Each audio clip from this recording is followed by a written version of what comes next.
Hello everyone, welcome है Dehradun study point में आप सभी का। मैं हूं साथियों मोहित सिंह रावत। तो यहाँ पर दोस्तों जो आपका सिलेबस है उत्तराखंड ये उत्तराखंड अधिशासी अधिकारी वाला का सामान्य अध्ययन वाला। तो इसमें से आपके दो महत्वपूर्ण टॉपिक है जिसे हम अक्सर इग्नोर करके चलते हैं। एक है पर्यावरण और एक है भारतीय कृषि। इन टॉपिक दोनों टॉपिक को मिलाकर लगभग 15 के आसपास क्वेश्चन आपके एग्जाम में मिलने हैं। और इसके साथ साथ ही सामान्य विज्ञान और भी बहुत सारे हैं विज्ञान प्रौद्योगिकी वाला। तो यहाँ से भी आपके एग्जाम में क्वेश्चन बनने हैं। तो देखिए कंप्यूटर वाला भी चैप्टर है। तो कंप्यूटर के क्वेश्चन हमने ऑलरेडी टाइप कर दिए हैं। बहुत जल्दी ही दोस्तों आपको इसकी क्लास दे देंगे। और यहाँ पर बात करें दूसरी जो आज हम डिस्कस कर रहे हैं ये है यहाँ पर पर्यावरण भारतीय कृषि। लगभग 170 के आसपास क्वेश्चंस हैं और फैक्ट सहित आपको 350 से ज्यादा प्रश्न यहाँ पर देखने को मिलने वाले हैं जो अधिशासी अधिकारी व सभी एग्जाम के लिए महत्वपूर्ण होंगे। तो डिस्कस करते हैं आज के अपने क्वेश्चंस को। पहला क्वेश्चन आपके सामने है। देखिए देखिए पूछा गया है कि नीचे दिए गए पर्यावरण संबंधी कुछ महत्वपूर्ण दिवस से सही सुमेलित नहीं है, ये यहाँ पर देखना है। पहला क्वेश्चन दोस्तों यहाँ पर है, आंसर देते जाना है। देखिए विश्व जो आर्द्र भूमि दिवस है जिसे हम वेटलैंड डे कहते हैं, ये 2 फरवरी को मनाते हैं। विश्व जल दिवस 22 मार्च को मनाते हैं। विश्व जैव विविधता दिवस 22 अप्रैल को और ओजोन परत संरक्षण दिवस 16 सितंबर को। तो साथियों ऑप्शन नंबर जो आप सी देख रहे हैं ना, ये 22 अप्रैल वाला ये गलत है। विश्व जैव विविधता दिवस 22 मई को मनाया जाता है। और 22 अप्रैल की जब हम बात करते हैं तो ये विश्व पृथ्वी दिवस या हम पृथ्वी दिवस को मनाते हैं। तो 22 अप्रैल को पृथ्वी, 22 मई को जैव विविधता दिवस और 22 मार्च को विश्व जल दिवस, यह आपको ध्यान रख लेना है। क्वेश्चन नंबर दोस्तों 2 है, यहां पर पूछा गया है। देखिए पहले हम पर्यावरण के लगभग 80 या 82 के आसपास क्वेश्चन डिस्कस करने वाले हैं और उसके बाद लगभग 80 के ही आसपास आपको जो दूसरे चैप्टर है यानी जो हमारा कृषि वाला चैप्टर है उसके क्वेश्चन डिस्कस करेंगे। तो एक मैराथन के रूप में आपके सामने ये क्लास है। देखिए कौन सी ग्रीन हाउस गैस है निम्नलिखित में से? हाइड्रोजन, मीथेन, ऑक्सीजन और नाइट्रोजन। तो कौन सी ग्रीन हाउस गैस है? तो देखिए दोस्तों ग्रीन हाउस की बात करें तो आपको मीथेन मिलेगा। ठीक है, अब यहां पर एक चीज ध्यान रखिएगा, ग्रीन हाउस गैसेस में एक हो गया कार्बन डाइऑक्साइड, ठीक है, दूसरा मीथेन जिसे हम CH4 कहते हैं, ओजोन होता है O3, हाइड्रोफ्लोरोकार्बन HFC होता है, ठीक है, सल्फर हेक्साफ्लोराइड, नाइट्रस ऑक्साइड और जल वाष्प। ये लगभग 6 के आसपास गैसें हैं जो ग्रीन हाउस गैसेस के रूप में जानी जाती है। आपको ध्यान रख लेना है, carbon dioxide, methane, ozone, HFC, SF6, nitrous oxide और जल वाष्प। ठीक है, जो वाटर वेपर होते हैं। क्वेश्चन नंबर 3 है, कौन सा वनोन्मूलन का परिणाम नहीं है? देखिए वन उन्मूलन यानी वनों का जो उन्मूलन हो रहा है उसका कौन सा परिणाम नहीं होगा? भूजल में यहां पर आपके सामने है, भूजल स्तर में वृद्धि, जैव विविधता में कमी, मृदा अपरदन में वृद्धि और वर्षा की कमी। क्वेश्चन नंबर 3 है, तो सही आंसर आपको मिलेगा, ऑप्शन नंबर आपको मिलेगा ए। देखिए वनोन्मूलन यानी वनों का जो विनाश हो रहा है उसका परिणाम कौन सा नहीं है? अगर भूजल में स्तर होगी तो इससे वनोन्मूलन का कोई नुकसान थोड़ी ना होगा, है ना। तो जैव विविधता में कमी, वर्षा में कमी, मृदा अपरदन में वृद्धि, ये सभी वनोन्मूलन का परिणाम है। भूजल स्तर में वृद्धि ये तो अच्छा ही परिणाम होता है वनों के लिए। क्वेश्चन नंबर 4 है, आपके सामने पूछा गया है, सतत विकास के 3 स्तंभ कौन से हैं? सतत विकास के जो सस्टेनेबल जो डेवलपमेंट है इसके जो 3 स्तंभ है वो कौन कौन से हैं? आपके सामने 4 ऑप्शन है और सही आंसर जो आपको मिलेगा ये मिलेगा, ध्यान रखिएगा, एक सामाजिक, पर्यावरण और आर्थिक। ठीक है, सामाजिक, पर्यावरण और आर्थिक, ये चीज आपको ध्यान रख लेनी है। ये 3 स्तंभ होते हैं और सतत विकास की अवधारणा ब्रुटलैंड आयोग की रिपोर्ट पर 1987 के बाद सामान्य उपयोग में आई थी। ठीक है, जो प्रथम पृथ्वी सम्मेलन हुआ था ना 1992 में, तो उससे 5 साल पहले ब्रुटलैंड समिट हुआ था 1987 में। तो उसके बाद यहाँ पर ये जो स्तंभ है इसकी जानकारी हम आगे ले जाते हैं। सामाजिक, पर्यावरण और आर्थिक 3 स्तंभ है। चलेंगे क्वेश्चन नंबर 5 पे। पूछा गया है, देखिए जन्म दर का सबसे अच्छा वर्णन कौन सा है? तो जन्म दर का सबसे अच्छा वर्णन कौन सा है? एक निश्चित समय में जन्मे कुल बच्चों की संख्या, 1 वर्ष में प्रति 1000 व्यक्तियों पर जीवित जन्मों की संख्या, या 1 वर्ष में प्रति मिलियन व्यक्तियों में जीवित जन्मों की संख्या और 1 वर्ष में प्रति 10,000 व्यक्तियों पर जीवित जन्मों की संख्या। देखिए दोस्तों जो हम जन्म दर नापते हैं ना वो प्रति 1000 में मापते हैं। तो ऑप्शन जो बी है ये सटीक होगा। 1 वर्ष में प्रति, जो आप यहाँ पे देख रहे हैं ना, प्रति 1000 व्यक्तियों में जीवित जन्मों की संख्या कितनी है वो किसके अंतर्गत काउंट करते हैं? जन्म दर के रूप में हम इसे वर्णन करते हैं। क्वेश्चन नंबर 6 है, देखिए पूछा गया है कि WWF को छोड़कर कई अंतर्राष्ट्रीय संगठन के साथ घनिष्ठ साझेदारी करता है। देखिए जो WWF है ना को छोड़कर, मतलब इन तीनों में को छोड़कर बाकी मतलब तीनों के साथ वहां पर क्या करेगा? देखिए WWF है, वर्ल्ड वाइड जो फंड होता है ना, को छोड़कर कई अंतर्राष्ट्रीय संगठन के साथ घनिष्ठ साझेदारी करता है। इनमें से किसी एक के साथ साझेदारी नहीं करता है, बाकी सबके साथ WWF साझेदारी करता है। तो कौन सा नहीं है जिसके साथ WWF साझेदारी नहीं करता है? अब कोई बोलेगा कि वो WWF फाइट वाला तो नहीं है। तो देखिए, ये WWF की बात करें ना, तो WHO के साथ नहीं करता है। यहाँ पर आप देखोगे, ये world wide fund for nature होता है इसका फुल फॉर्म, और अप्रैल 1961 में इसकी स्थापना होती है। ग्लैंड स्विट्जरलैंड में इसका मुख्यालय आपको मिलने वाला है। ये वर्ल्ड बैंक के साथ भी, यूरोपियन यूनियन के साथ भी और संयुक्त राष्ट्र यूएन के साथ भी अपनी साझेदारी करता है। केवल डब्ल्यूएचओ के साथ इसकी साझेदारी यहाँ पर नहीं है। चलेंगे क्वेश्चन नंबर 7। क्वेश्चन नंबर 8 देखिए, जनसंख्या के सांख्यिकी अध्ययन को कहा जाता है। जनसंख्या के सांख्यिकी जो अध्ययन है ना, अध्ययन, इसे सही कर देना, अध्ययन लिखने के लिए आता है कई बार, अध्ययन, ठीक है, अध्ययन। एक बार यहाँ पर क्या आएगा, आधा धा यानी या 2 बार आता है, ठीक है, अध्ययन। तो अध्ययन को कहा जाता है बायोग्राफी, जनग्राफी, कैलीग्राफी या डेमोग्राफी। तो प्यारे साथियों, राइट आंसर आपको मिलेगा ऑप्शन नंबर डी, डेमोग्राफी, ठीक है। माफ करना दोस्तों, बहुत समय से आपके लिए क्लास नहीं ले पा रहे हैं और समय नहीं मिल पा रहा है बिल्कुल भी साथियों, ठीक है। फिर भी कोशिश कर रहे हैं कि आपके लिए कुछ इंपॉर्टेंट क्लासेस प्रोवाइड करवा दें। देखिए, 7वां के बाद 8वें क्वेश्चन पे चलते हैं। जनसंख्या विस्फोट का कारण क्या है? जनसंख्या विस्फोट का कारण क्या है? जन्म दर, उच्च जन्म दर, निम्न मृत्यु दर, उच्च जन्म दर व उच्च मृत्यु दर, और उच्च जन्म दर व निम्न मृत्यु दर। देखिए, जनसंख्या विस्फोट का जो सबसे सटीक कारण है यहाँ पर, ये है उच्च जन्म दर, ठीक है। लेकिन ध्यान ये रखिएगा कि साथ में निम्न मृत्यु दर भी होगा। मतलब जन्म दर उच्च हो और मृत्यु दर क्या हो, एकदम निम्न हो, तब जनसंख्या विस्फोट होता है। अगर उच्च जन्म दर हो तो यह सटीक आंसर नहीं होता है, ध्यान रखिएगा। अब देखिए, जो यहाँ पर ऑप्शन आप ये दिख रहे हैं ना, कैलीग्राफी, कैलीग्राफी बोलते हैं सुंदर लिखावट संबंधी जो विज्ञान होता है उसे कैलीग्राफी होती है, सुंदर लिखावट संबंधी विज्ञान। डेमोग्राफी किसे कहते हैं? डेमोग्राफी कहते हैं यहाँ पर जनसंख्या की सांख्यिकी अध्ययन को। और कुछ और है यहाँ पर जो आपको ध्यान रख लेना है, जैसे देखिए, ओडोंटोलॉजी कहा जाता है दोस्तों, दांत व मसूड़ों का अध्ययन। ऑस्टियोलॉजी, हड्डियों का अध्ययन। और निथोलॉजी, देखिए ऑर्निथोलॉजी की बात करेंगे ना, ये पक्षियों का अध्ययन, ये इंपॉर्टेंट है, ध्यान रखिएगा। ऑर्निथोलॉजी पक्षियों का अध्ययन, ठीक है। एस्ट्रोनॉटिक्स तो ये आप आराम से कर दोगे, अंतरिक्ष विज्ञान से हो गया है। ऐसी एंथोलॉजी की बात करते हैं, एंथोलॉजी ये होता है फूलों का अध्ययन। एंथो में किसका आता है? फूलों का अध्ययन। और ऑर्निथो में आता है पक्षियों का अध्ययन। ऐसी एंटोमोलॉजी की बात करें तो कीट पतंगों का अध्ययन आता है। और एक्रोबैटिक्स की बात करें तो ये व्यायाम संबंधी विज्ञान की एक शाखा है। तो 7-8 क्वेश्चन यहाँ पर हो चुके हैं। 9वें क्वेश्चन पे और 10वें क्वेश्चन पे चलते हैं। देखिए, थोड़ा लंबी क्लास होगी, मैराथन के रूप में आपके सामने क्लास होगी, कंप्लीट लीजिएगा। 9वां क्वेश्चन है कि कौन सा वायु प्रदूषक नहीं है? पराग धूल, आर्गन गैस, क्षोमंडलीय ओजोन या सल्फर डाइऑक्साइड। अब कौन सा इसमें से आर्गन गैस नहीं है, वायु प्रदूषक नहीं है? तो प्यारे साथियों, आर्गन गैस जो है ना, ये आपको वायु प्रदूषक के रूप में नहीं मिलेगी, ये तो एक निष्क्रिय गैस है। ध्यान रखिएगा, जो यहाँ पर आर्गन गैस है ना, तो ये निष्क्रिय गैस होती है, जो बल्ब वगैरह होते हैं उसके अंदर भी डाली जाती है। तो ऑर्गन गैस यहाँ पर ये वायु प्रदूषक नहीं है। बाकी जो धूल कण होते हैं ये भी वायु प्रदूषक है। क्षोमंडल में जो ओजोन होती है O3, ये भी वायु प्रदूषक है। और सल्फर डाइऑक्साइड तो आप सभी जानते हैं कि बहुत बड़ा वायु प्रदूषक है। और जो हमारा ताजमहल है, इसको जो पीला करने का या इसको प्रभावित करने का, इसे नुकसान पहुंचाने का जो सबसे प्रमुख कारक वाली गैस है ना, ये सल्फर डाइऑक्साइड ही है। क्वेश्चन नंबर 10 है, भारत सरकार द्वारा राष्ट्रीय आर्द्र भूमि संरक्षण कार्यक्रम चलाया गया था। बहुत अच्छे क्वेश्चन आप सभी के लिए। भारत सरकार द्वारा राष्ट्रीय आर्द्र भूमि संरक्षण जो कार्यक्रम था, ये चलाया गया था दोस्तों, ऑप्शन नंबर ए 1985-86 में। याद करेंगे अभी, देखिए, जो आर्द्र भूमि संरक्षण कार्यक्रम चलाया गया था भारत सरकार द्वारा, ये 1985-86 में चलाया गया था। कब चलाया गया था? 1985-86 में चलाया गया था। चलेंगे अगले क्वेश्चन पे। क्वेश्चन नंबर यहाँ पर 11 है। देखिए, यह सबसे छोटे राष्ट्रीय उद्यान में से एक है। ऐसा नहीं है कि सबसे छोटा होगा, लेकिन सबसे छोटे वाले राष्ट्रीय उद्यान में से एक है। लगभग 7वां-8वां नंबर है इसका। जो शहर के अंदर अवस्थित है, यानी शहर के भीतर है ये। और जो काला हिरण है, कृष्ण मृग है, इसके लिए सबसे अनुकूल स्थिति है यहाँ पर। तो किस नेशनल पार्क की यहाँ पर बात की जा रही है क्वेश्चन नंबर 11 में? तो देखिए दोस्तों, इसका सही आंसर आपको मिलेगा ऑप्शन नंबर डी, गिंडी जो नेशनल पार्क है ना, इसकी की जा रही है। ध्यान रखिएगा, अभी इससे रिलेटेड प्रश्न आपके सामने रखे हैं और भी बताऊंगा।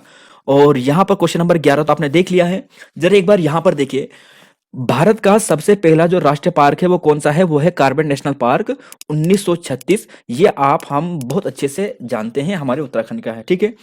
फिर अब ध्यान रखिएगा, जो कुछ इंपॉर्टेंट है, ताडोबा राष्ट्रीय उद्यान, ये महाराष्ट्र में है। टाडोबा कहाँ पर है? महाराष्ट्र में है। कान्हा राष्ट्रीय पार्क की बात करें तो ये मध्य प्रदेश में है। ठीक है।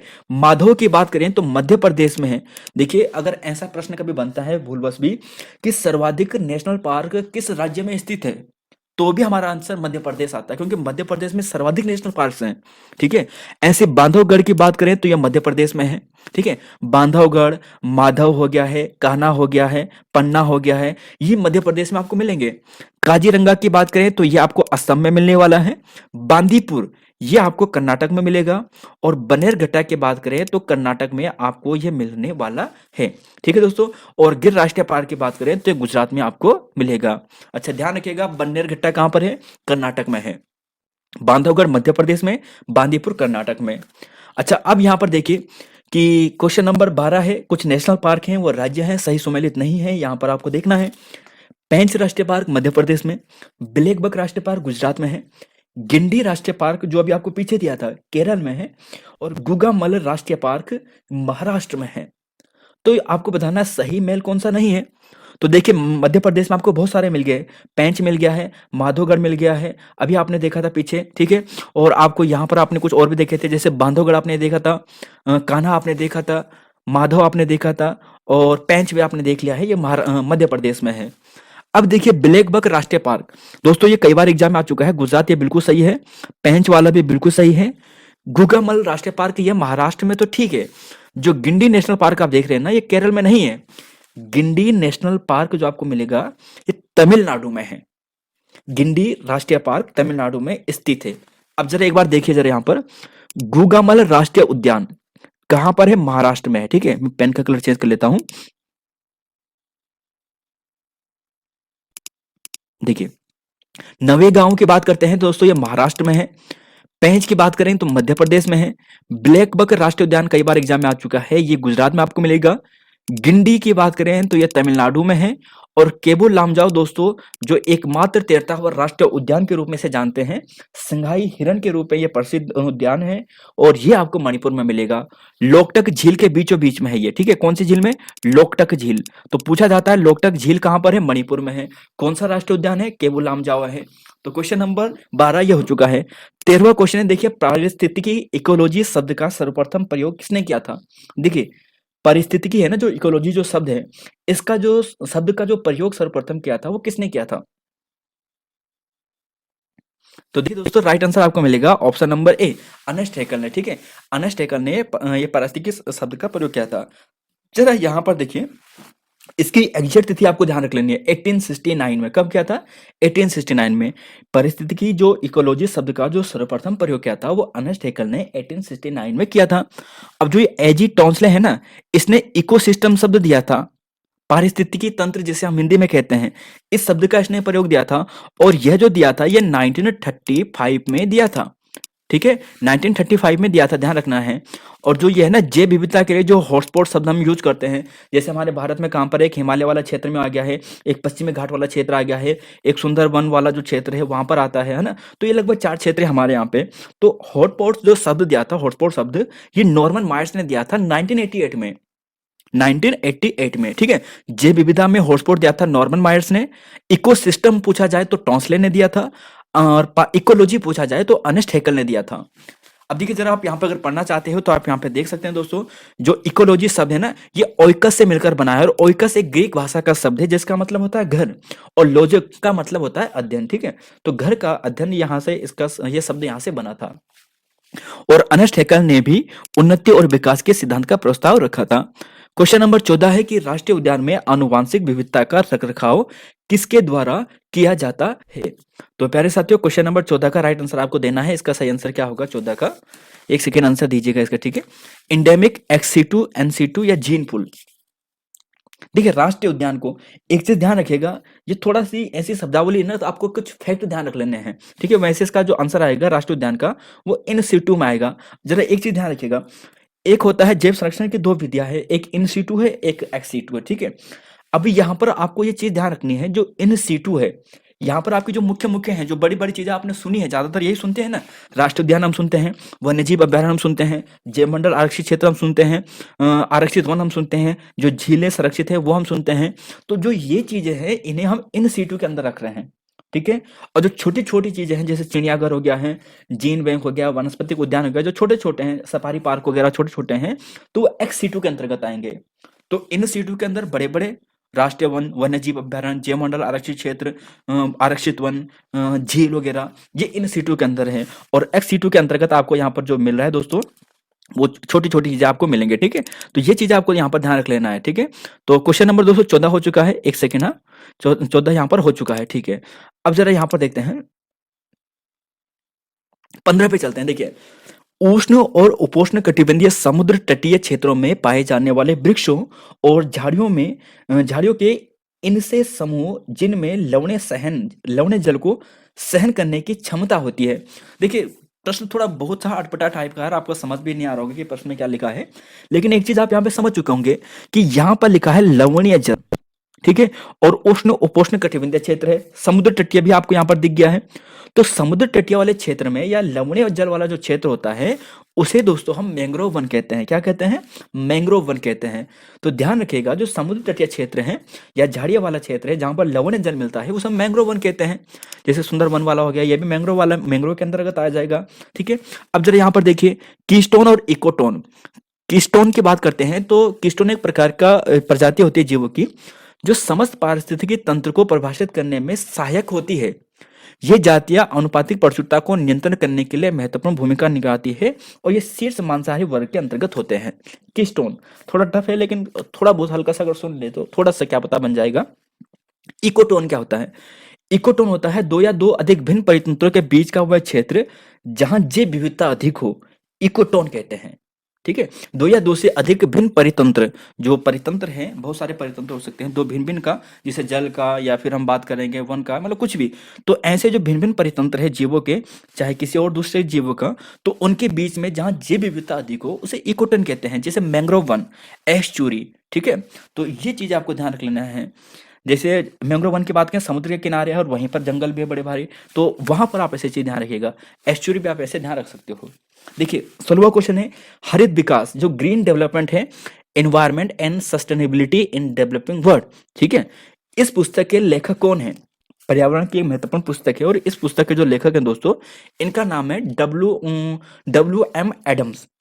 हरित विकास, ग्रीन जो डेवलपमेंट है, यहाँ हम बात करें, पूरा नाम है इसका green development environment and sustainability developing world. तो इस पुस्तक के लेखक हैं डब्ल्यू एडम्स।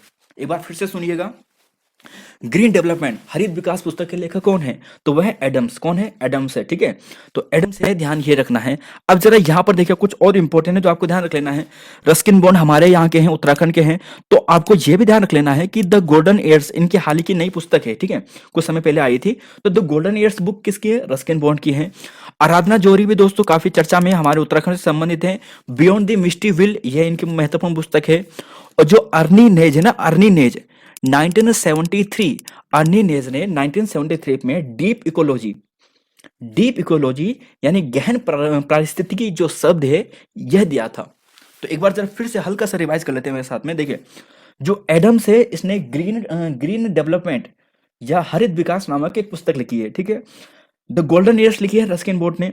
आराधना जोहरी ने लिखी है बियॉन्ड द मिस्टी व्हील, ठीक है, यह बुक इन्होंने लिखी है।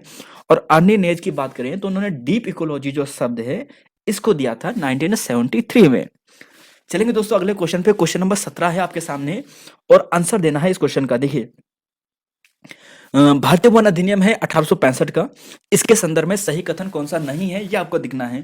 देखिए दोस्तों, पर्यावरण से आपको 4 या 5 क्वेश्चन देखने को मिलने हैं, ठीक है।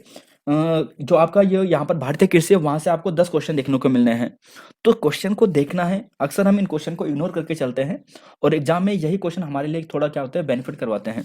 देखिए एक बार देख लीजिए, डायत्रिच बैंड्रिज ने 1864 में भारतीय वन सेवा की स्थापना की थी और 1865 में वन अधिनियम तैयार करने में इसने मदद की थी। तो शायद आपको मालूम होगा, जो डायट्रिच बैंड्रिज जो गेट है हमारे एफआरआई में, उत्तराखंड में, देहरादून में, ठीक है, तो वो इन्हीं के नाम पर तो है। तो उस समय वहां पर क्या थे, ये महानिरीक्षक थे, तो ये बिल्कुल सही है। तो प्रथम महावन निरीक्षक भी यही थे, डिट्रिस वेंट्रिस या डेट्रिस वेंट्रिस। तो ये पहला वाला कथन बिल्कुल सही है, ठीक है। 1865 में जो वन अधिनियम आया था, इसमें इन्होंने महत्वपूर्ण भूमिका निभाई थी इसे बनाने में। 1906 में देहरादून में इंपीरियल फॉरेस्ट रिसर्च इंस्टीट्यूट की स्थापना की गई है। बिल्कुल, एफआरआई की हम स्थापना कब मानते हैं? 1906 में मानते हैं। 1865 में वनों को 3 श्रेणियों में संरक्षित, आरक्षित, संरक्षित और ग्रामीण वनों में बांटा गया था। तो यही गलत है दोस्तों। ये 1865 में ना बांटकर, बल्कि 1878 में जो एक्ट आया था ना वनों के संबंध में, उस समय बांटा गया था। ध्यान रखिएगा, 1865 में नहीं। जो आरक्षित, संरक्षित और ग्रामीण वन है, इसे 1878 के एक्ट के माध्यम से बांटा गया था। अगला क्वेश्चन है दोस्तों, ये कई बार एग्जाम में आ चुका है, बेसिक प्रश्न है। भारत के विज्ञान एवं प्रौद्योगिकी मंत्रालय के अधीन राष्ट्रीय पर्यावरण अभियांत्रिकी शोध संस्थान जो नीरी है, ठीक है, ये कहां पर है? जो national environment engineering research institute है, जो ये कहां पर है? तो साथियों, ये आपको मिलेगा नागपुर में, ठीक है। कहां पर मिलेगा? नागपुर में। अच्छा, डायनासोर जीवाश्म राष्ट्रीय पार्क कहां पर है? तो देखिए दोस्तों, ये भी काफी इंपॉर्टेंट है। वैसे ये धार क्षेत्र में है, और ये धार वाला क्षेत्र, धार जगह है एक स्पेशल। और आपको यह जो डायनासोर जीवाश्म पार्क मिलेगा ना, ये आपको मिलेगा यहाँ पर मध्य प्रदेश में। देखिए दोस्तों, अगर हम बात करते हैं ना नीरी की, ये नागपुर महाराष्ट्र में आपको मिलेगा। 5 लगभग इसके क्षेत्रीय कार्यालय भी हैं, दिल्ली, मुंबई, कोलकाता, चेन्नई, हैदराबाद। क्षेत्रीय कार्यालय शायद याद करना उतना इंपॉर्टेंट नहीं होगा, लेकिन फिर भी एक बार सुन लीजिए। दिल्ली में है, मुंबई में है, जो मेन मेन जगह है, दिल्ली, मुंबई, कोलकाता, ये 3 मुंबई मेन मेन है। दिल्ली, मुंबई, कोलकाता, चेन्नई, ये 4 मुंबई इंपॉर्टेंट है ना, जो चारों को जोड़ते हैं, चारों कोनों को एक चौकोर के रूप में। फिर बीच में एक हैदराबाद भी लगा देना बस, ठीक है। ये 5 क्षेत्रीय कार्यालय हैं। और डायनासोर जीवाश्म पार्क आपको मध्य प्रदेश में मिलेगा। 20वां क्वेश्चन है, Indian institute of ecology and environment, ये कहां पर है? Indian institute of ecology and environment. तो प्यारे साथियों, इसका राइट आंसर आपको मिलेगा सी, यानी दिल्ली में आपको मिलेगा। देखिए, Indian institute of ecology and environment, ये आपको मिलेगा दिल्ली में। कहां पर मिलेगा? दिल्ली में। अब जरा यहां पर आप देखो, देखिए, एक कई बार एग्जाम में आ चुका है कजरी के बारे में। सिंपल ऐसा लिख लेते हैं, कजरी। कजरी क्या है? एक इंस्टीट्यूट है, ठीक है। केंद्रीय शुष्क क्षेत्र अनुसंधान संस्थान हम इसे कहते हैं, और ये आपको जोधपुर में मिलेगा, ठीक है। नागपुर में भी आपने देखा था, नीरी आपको मिला था। और यहाँ पर जो ग्रीन मफलर है दोस्तों, इससे, इसका संबंध किससे है? आपने आंसर दे लिया होगा और देख भी लिया है, ध्वनि प्रदूषण होगा। देखिए, आपने देखा होगा ना, जैसे क्या होता है कि जो सड़क होती है, सड़क है ना, तो सड़क के बीच एक सड़क इधर से जा रही है, एक सड़क इधर से जा रही है, तो बीच में क्या करते हैं और इसके चारों ओर क्या करते हैं कि पेड़ लगाने की शुरुआत कर दी। सरकार ने पेड़ लगाना शुरुआत कर दिए हैं। जब पेड़ लगाए जाते हैं तो जो इनके हॉर्नों का जो आवाज है या गाड़ी का जो आवाज आ रहा है, वो इन्हें एब्जॉर्ब कर लेते हैं। तो ग्रीन मफलर यही है, क्या है? ध्वनि प्रदूषण के रोकथाम के लिए है। हमारे पास जैसे सड़क होती है ना, जो मेन हाईवे होते हैं, तो चारों तरफ इधर उधर आपने देखा होगा कि पेड़ लगाए जाते हैं, तो जिससे साउंड को कम कर सकें, ध्वनि प्रदूषण को कम कर सकें। क्वेश्चन नंबर 22 है कि वह प्रतिबंधित दवा जो जानवरों के दर्द निवारक, वेरी इंपॉर्टेंट प्रश्न है, वेरी इंपॉर्टेंट प्रश्न। देखिए, वह प्रतिबंधित दवा जो जानवरों के दर्द निवारक के रूप में प्रयोग की जाती है, जो गिद्ध के विनाश का प्रमुख कारण भी बनी है। तो देखिए दोस्तों, अब गिद्ध की जो प्रजाति है लगभग ये विलुप्त हो चुकी है। कहीं कहीं पर इक्का दुक्का होंगे, नहीं तो लगभग विलुप्त हो चुके हैं गिद्ध। तो ये जो गिद्ध विलुप्त हुए हैं, ये मुख्यतः किस कारण हुए हैं? तो ये हुए हैं दोस्तों डाइक्लोफेनॉक। ध्यान रखिएगा, बहुत ही इंपॉर्टेंट प्रश्न है, very very very very important प्रश्न है। डाइक्लोफेनॉक ये एक ऐसी दवाई है, जब दर्द, जो पशु होते थे ना, पशु में दर्द निवारक के रूप में लगाया जाता था। तो जब पशु मरते थे तो वो दवा का असर उन पर रहता था, और गिद्ध उन पशुओं को खाते थे, और उसके बाद वो भी 30 दिन के भीतर भीतर वो भी मर जाते थे। तो डाइक्लोफेनॉक बहुत इंपॉर्टेंट, एग्जाम की दृष्टि से इंपॉर्टेंट दवा है हमारे लिए, जो हमें ध्यान रख लेना है। अब इसका प्रयोग बंद करा दिया गया है। तो क्वेश्चन नंबर यहाँ पर है, क्वेश्चन नंबर 22 हो गया है। 23-24 पे देखिए, 23 का आंसर तो आपने देख लिया है, फिर भी देखिए, राष्ट्रीय वनीकरण और पर्यावरण विकास बोर्ड, ये इसका गठन होता है 1992 में, ठीक है। अब है हरित भारत मिशन के तहत कितने मिलियन हेक्टेयर भूमि का वन रोपण के अंतर्गत लाना है? हरित भारत मिशन, तो सबसे पहले देखिए, यहाँ पर आपको मिलेगा 6 मिलियन हेक्टेयर, ठीक है। कितने मिलियन? 6 million hectare. अब जरा यहाँ पर एक चीज देखिएगा, सिर्फ आपको जो इंपॉर्टेंट फैक्ट ध्यान रखनी है, ये तो थोड़ा डीप प्रश्न मैंने आपके लिए बना दिया है। थोड़ा जो बेसिक प्रश्न यहाँ से बनेगा कि हरित भारत मिशन कब लॉन्च किया गया था? हरित भारत जो मिशन है, ये फरवरी 2014 में लॉन्च किया गया था। कब लॉन्च किया गया था? 2014 में लॉन्च किया गया था। तो इस फैक्ट को स्पेशल ध्यान रखिएगा। क्वेश्चन नंबर यहाँ पर 25 है, क्वेश्चन नंबर 26 है कि भारत का सबसे बड़ा राष्ट्रीय उद्यान हेमिस पार्क है, ठीक है। हेमिस राष्ट्रीय पार्क आप सभी जानते हैं, सबसे बड़ा राष्ट्रीय उद्यान है हमारे भारत का। तो ये कहां पर आपको मिलेगा? आप कहोगे जी ये लद्दाख में मिलेगा। ऑप्शन नंबर सी, आप सभी यहां पर सटीक आंसर देंगे। कार्बन क्रेडिट का सिद्धांत किस प्रोटोकॉल से उत्पन्न हुआ है? कार्बन क्रेडिट का सिद्धांत, देखिए, कार्बन क्रेडिट का सिद्धांत दोस्तों जो हुआ है, ये क्योटो प्रोटोकॉल से हुआ है। कहाँ से हुआ है? Kyoto protocol. क्योटो कहाँ पर है? ये आपको मिलेगा यहाँ पर जापान में। देखिए, एक चीज़ ध्यान सुनिए, यहाँ से इस प्रश्न को भी वेरी वेरी इंपॉर्टेंट कर दीजिएगा, वेरी वेरी इंपॉर्टेंट। एक प्रश्न देखने की संभावना बहुत ज़्यादा है यहाँ से। पहला देखिए, मॉन्ट्रियल प्रोटोकॉल जो ओजोन संरक्षण से है। मॉन्ट्रियल शहर कहाँ का है? ये कनाडा का है। मॉन्ट्रियल शहर कहाँ पर है? कनाडा में है। ओजोन संरक्षण पर यहाँ पर एक समिट हुआ था 1987 में, ठीक है, 16 सितंबर 1987 को, जिसे 1989 में लागू किया गया था। 1989 से लागू होता है, 87 में ये ओजोन संरक्षण पर समिट होता है, 89 से लागू होता है, 2 साल बाद लागू होता है। मॉन्ट्रियल प्रोटोकॉल ओजोन संरक्षण से संबंधित है। फिर आता है इसको स्टॉकहोम घोषणा, जो 1972 में हुई थी, ठीक है। और आपको मालूम होगा 5 जून 1972 को यूएनईपी की स्थापना करवाते हैं, ठीक है। यूनाइटेड नेशनल एनवायरनमेंट प्रोग्राम की स्थापना की जाती है यहीं स्टॉकहोम समिट के तहत से, जिसका हेडक्वार्टर आपको कहां पे मिलेगा? नैरोबी केन्या में मिलेगा, है ना। यूएनईपी बहुत इंपॉर्टेंट है, यूनाइटेड नेशन एनवायरनमेंट प्रोग्राम, है ना, यूएनईपी। और इसका हेडक्वार्टर आपको मिलेगा नैरोबी में, और नैरोबी आपको कहां मिलेगा? केन्या में मिलेगा, है ना। तो ये ध्यान रखिएगा। और इसी के उपलक्ष्य में पर्यावरण दिवस हम कब मनाते हैं? 5 जून को मनाते हैं। और एक प्रश्न आप मेरे कहने पर ध्यान रखिएगा, इस बार का जो पर्यावरण दिवस हो गया, ठीक है, जैव विविधता दिवस हो गया, पृथ्वी दिवस हो गया, और इसके अलावा एक दिवस था जो wetland day, world wetland day, ना, इनकी थीम भी याद कर लेना। ध्यान रखिएगा, एग्जाम से पहले इनकी थीम याद कर लेना। आएगा तो अच्छी बात है, नहीं आएगा तो फिर भी ध्यान रखिएगा, एग्जाम की दृष्टि से इंपॉर्टेंट है। बायोडीजल दोस्तों प्राप्त किया जाता है, क्वेश्चन नंबर 27 से, कि बायोडीजल कहां से प्राप्त किया जाता है। तो प्यारे साथियों, जो बायोडीजल है ना, ये जो प्राप्त किया जाता है, ये जेट्रोफा से भी किया जाता है, पोंग मिया से भी किया जाता है, सूरजमुखी से भी किया जाता है, और जो आजकल जो हम प्लास्टिक है ना, प्लास्टिक पॉलीथीन वगैरह, वहां से भी बायोडीजल प्राप्त कर रहे हैं। तो उपरोक्त सभी से ध्यान रखिएगा, पूछा गया प्रश्न एग्जाम में कि बायोडीजल हम प्राप्त कर रहे हैं, किस पेड़ से हम, किस पौधे से हम बायोडीजल प्राप्त करते हैं। तो ऑप्शन में कुछ और भी थे, और एक ऑप्शन था जेट्रोफा। तो जेट्रोफा से बायोडीजल हम प्राप्त करते हैं। और आप में से बहुत सारे स्टूडेंट को शायद ध्यान होगा कि जब देहरादून से पहली हवाई हवाई चली थी ना, हवाई सेवा चली थी दिल्ली के लिए, जिसमें बायोडीजल वाली जो पहली चली थी, वो जेट्रोफा ही बायोडीजल का यूज किया गया था उसमें, जेट्रोफा, ठीक है। तो जेट्रोफा ध्यान रखिएगा, ये बायोडीजल है, यानी इससे बायोडीजल प्राप्त किया जाता है। 28वां क्वेश्चन है कि भारत सरकार ने उपभोक्ता जागरूकता के लिए इको मार्क के रूप में लेबलिंग योजना की शुभारंभ कब किया था। तो देखिए दोस्तों, अच्छा क्वेश्चन है, 1991 आपको इसका राइट आंसर मिलेगा, ठीक है। चलेंगे क्वेश्चन नंबर 29 पे। क्वेश्चन नंबर यहाँ पर देखिए, भारत की कुछ प्रमुख योजना है, और इनका वर्ष है सही सुमेलित कौन सा नहीं है, ये आपको देखना है। टाइगर प्रोजेक्ट 1973, पहला, आप सभी जानते हैं कि पहला टाइगर कौन सा है? हमारा कार्बेट नेशनल पार्क है, ठीक है। हमारा जो कार्बेट नेशनल पार्क है, जिसका पहला नाम हैली नेशनल पार्क था, ठीक है। और अभी अभी वर्तमान में इसका नाम शायद रामगंगा जी के नाम पर रख दिया है। तो फिलहाल ध्यान रखिएगा, कार्बन नेशनल पार्क 1973 में पहला टाइगर प्रोजेक्ट शुरू हुआ था। प्रोजेक्ट एलिफेंट दोस्तों 1992, यह भी बिल्कुल सटीक है। सेव प्रोजेक्ट जो हम गिद्धों से संबंधित हैं, अभी आपको बताया था डाइक्लोफेनॉन, है ना, ध्यान रखना है उस दवाई को। ये गिद्धों को क्या हुआ कि गिद्धों की प्रजाति लुप्त हो गई थी। तो ये 2001 नहीं है साथियों, ये 2000, आपको जो ध्यान रख लेना है, 11 है। सेव प्रोजेक्ट 2011 में चला गया था। और हंगुल एक प्रकार का यहाँ पर आपको ध्यान रख लेना है, जो एक परियोजना चली गई थी 1970 में चली गई थी। Project tiger carbon national park से शुरू।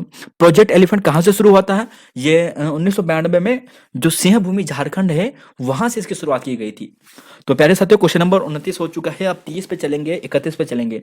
देखिए, फिर कुछ और भी है। मगरमच्छ प्रजनन संरक्षण योजना, इंडियन राइनो विजन 2020, लाल पांडा योजना, और हिम तेंदुआ योजना।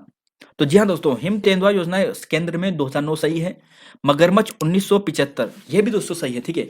मगरमच्छ प्रजनन संरक्षण योजना 1975, इंडियन राइनो 2005, और आपको यह ध्यान रख लेना है, जो आप लाल पांडा दिख रहे हैं, ये 1996 है। तो ऑप्शन नंबर सी यहां पर गलत है। ऑलिव रिडले कछुआ प्रजाति के लिए विश्व प्रसिद्ध अभ्यारण्य कौन सा है? देखिए, ऑलिव रिडले कछुआ प्रजाति के लिए विश्व प्रसिद्ध जो अभ्यारण्य है, वो कौन सा है? आप सभी जानते हैं दोस्तों, ऑलिव रिडले। देखिए, हमारा जैसे ये हमारा प्यारा भारत आ गया ना, यहाँ से आपको मालूम होगा, यहाँ पर प्रशांत महासागर, और यहाँ पर है हिंद महासागर, और यहाँ पर है उड़ीसा का तट।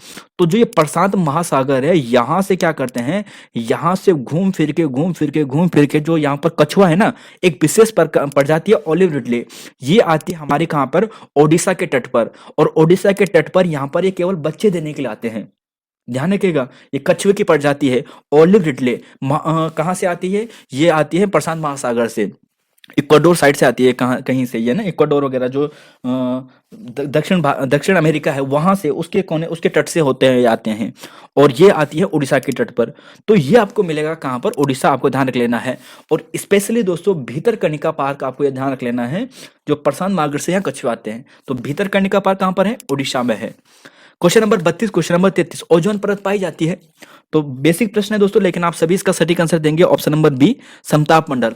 अब जरा यहां पर देखिए साथियों, आपको क्या याद रखना है? देखिए, यह परत समताप मंडल, जिसे हम इंग्लिश में स्ट्रेटोस्फीयर कहते हैं, वहां पे पाई जाती है। ठीक है, जो सूर्य से आने वाली पराबैंगनी किरणों को रोकने का कार्य करती है। पराबैंगनी किरणें वही हैं जो सूर्य से आती है, जो हमारी त्वचा को नुकसान पहुंचाती है, कैंसर रोग होने में कारक बनती है। अब इस संरक्षण के लिए मॉन्ट्रियल कनाडा में एक समिट हुआ था, जो आपका भी बताया था, 16 सितंबर को, 16 सितंबर 1987 को ये समिट हुआ था। और 1989 में हेलेंस्की में, ठीक है, वहां पर इस समिट के जो बातें थी ओजोन संरक्षण से संबंधित, उसको अपनाया गया था। अब जब इसे अपनाया गया था, तो इसी के उपलक्ष्य में जो ये 87 वाला था, 16 सितंबर को आता, 16 सितंबर को हम क्या मनाते हैं? ओजोन संरक्षण डे मनाते हैं। और भारत ने इस पर हस्ताक्षर 1992 में किए।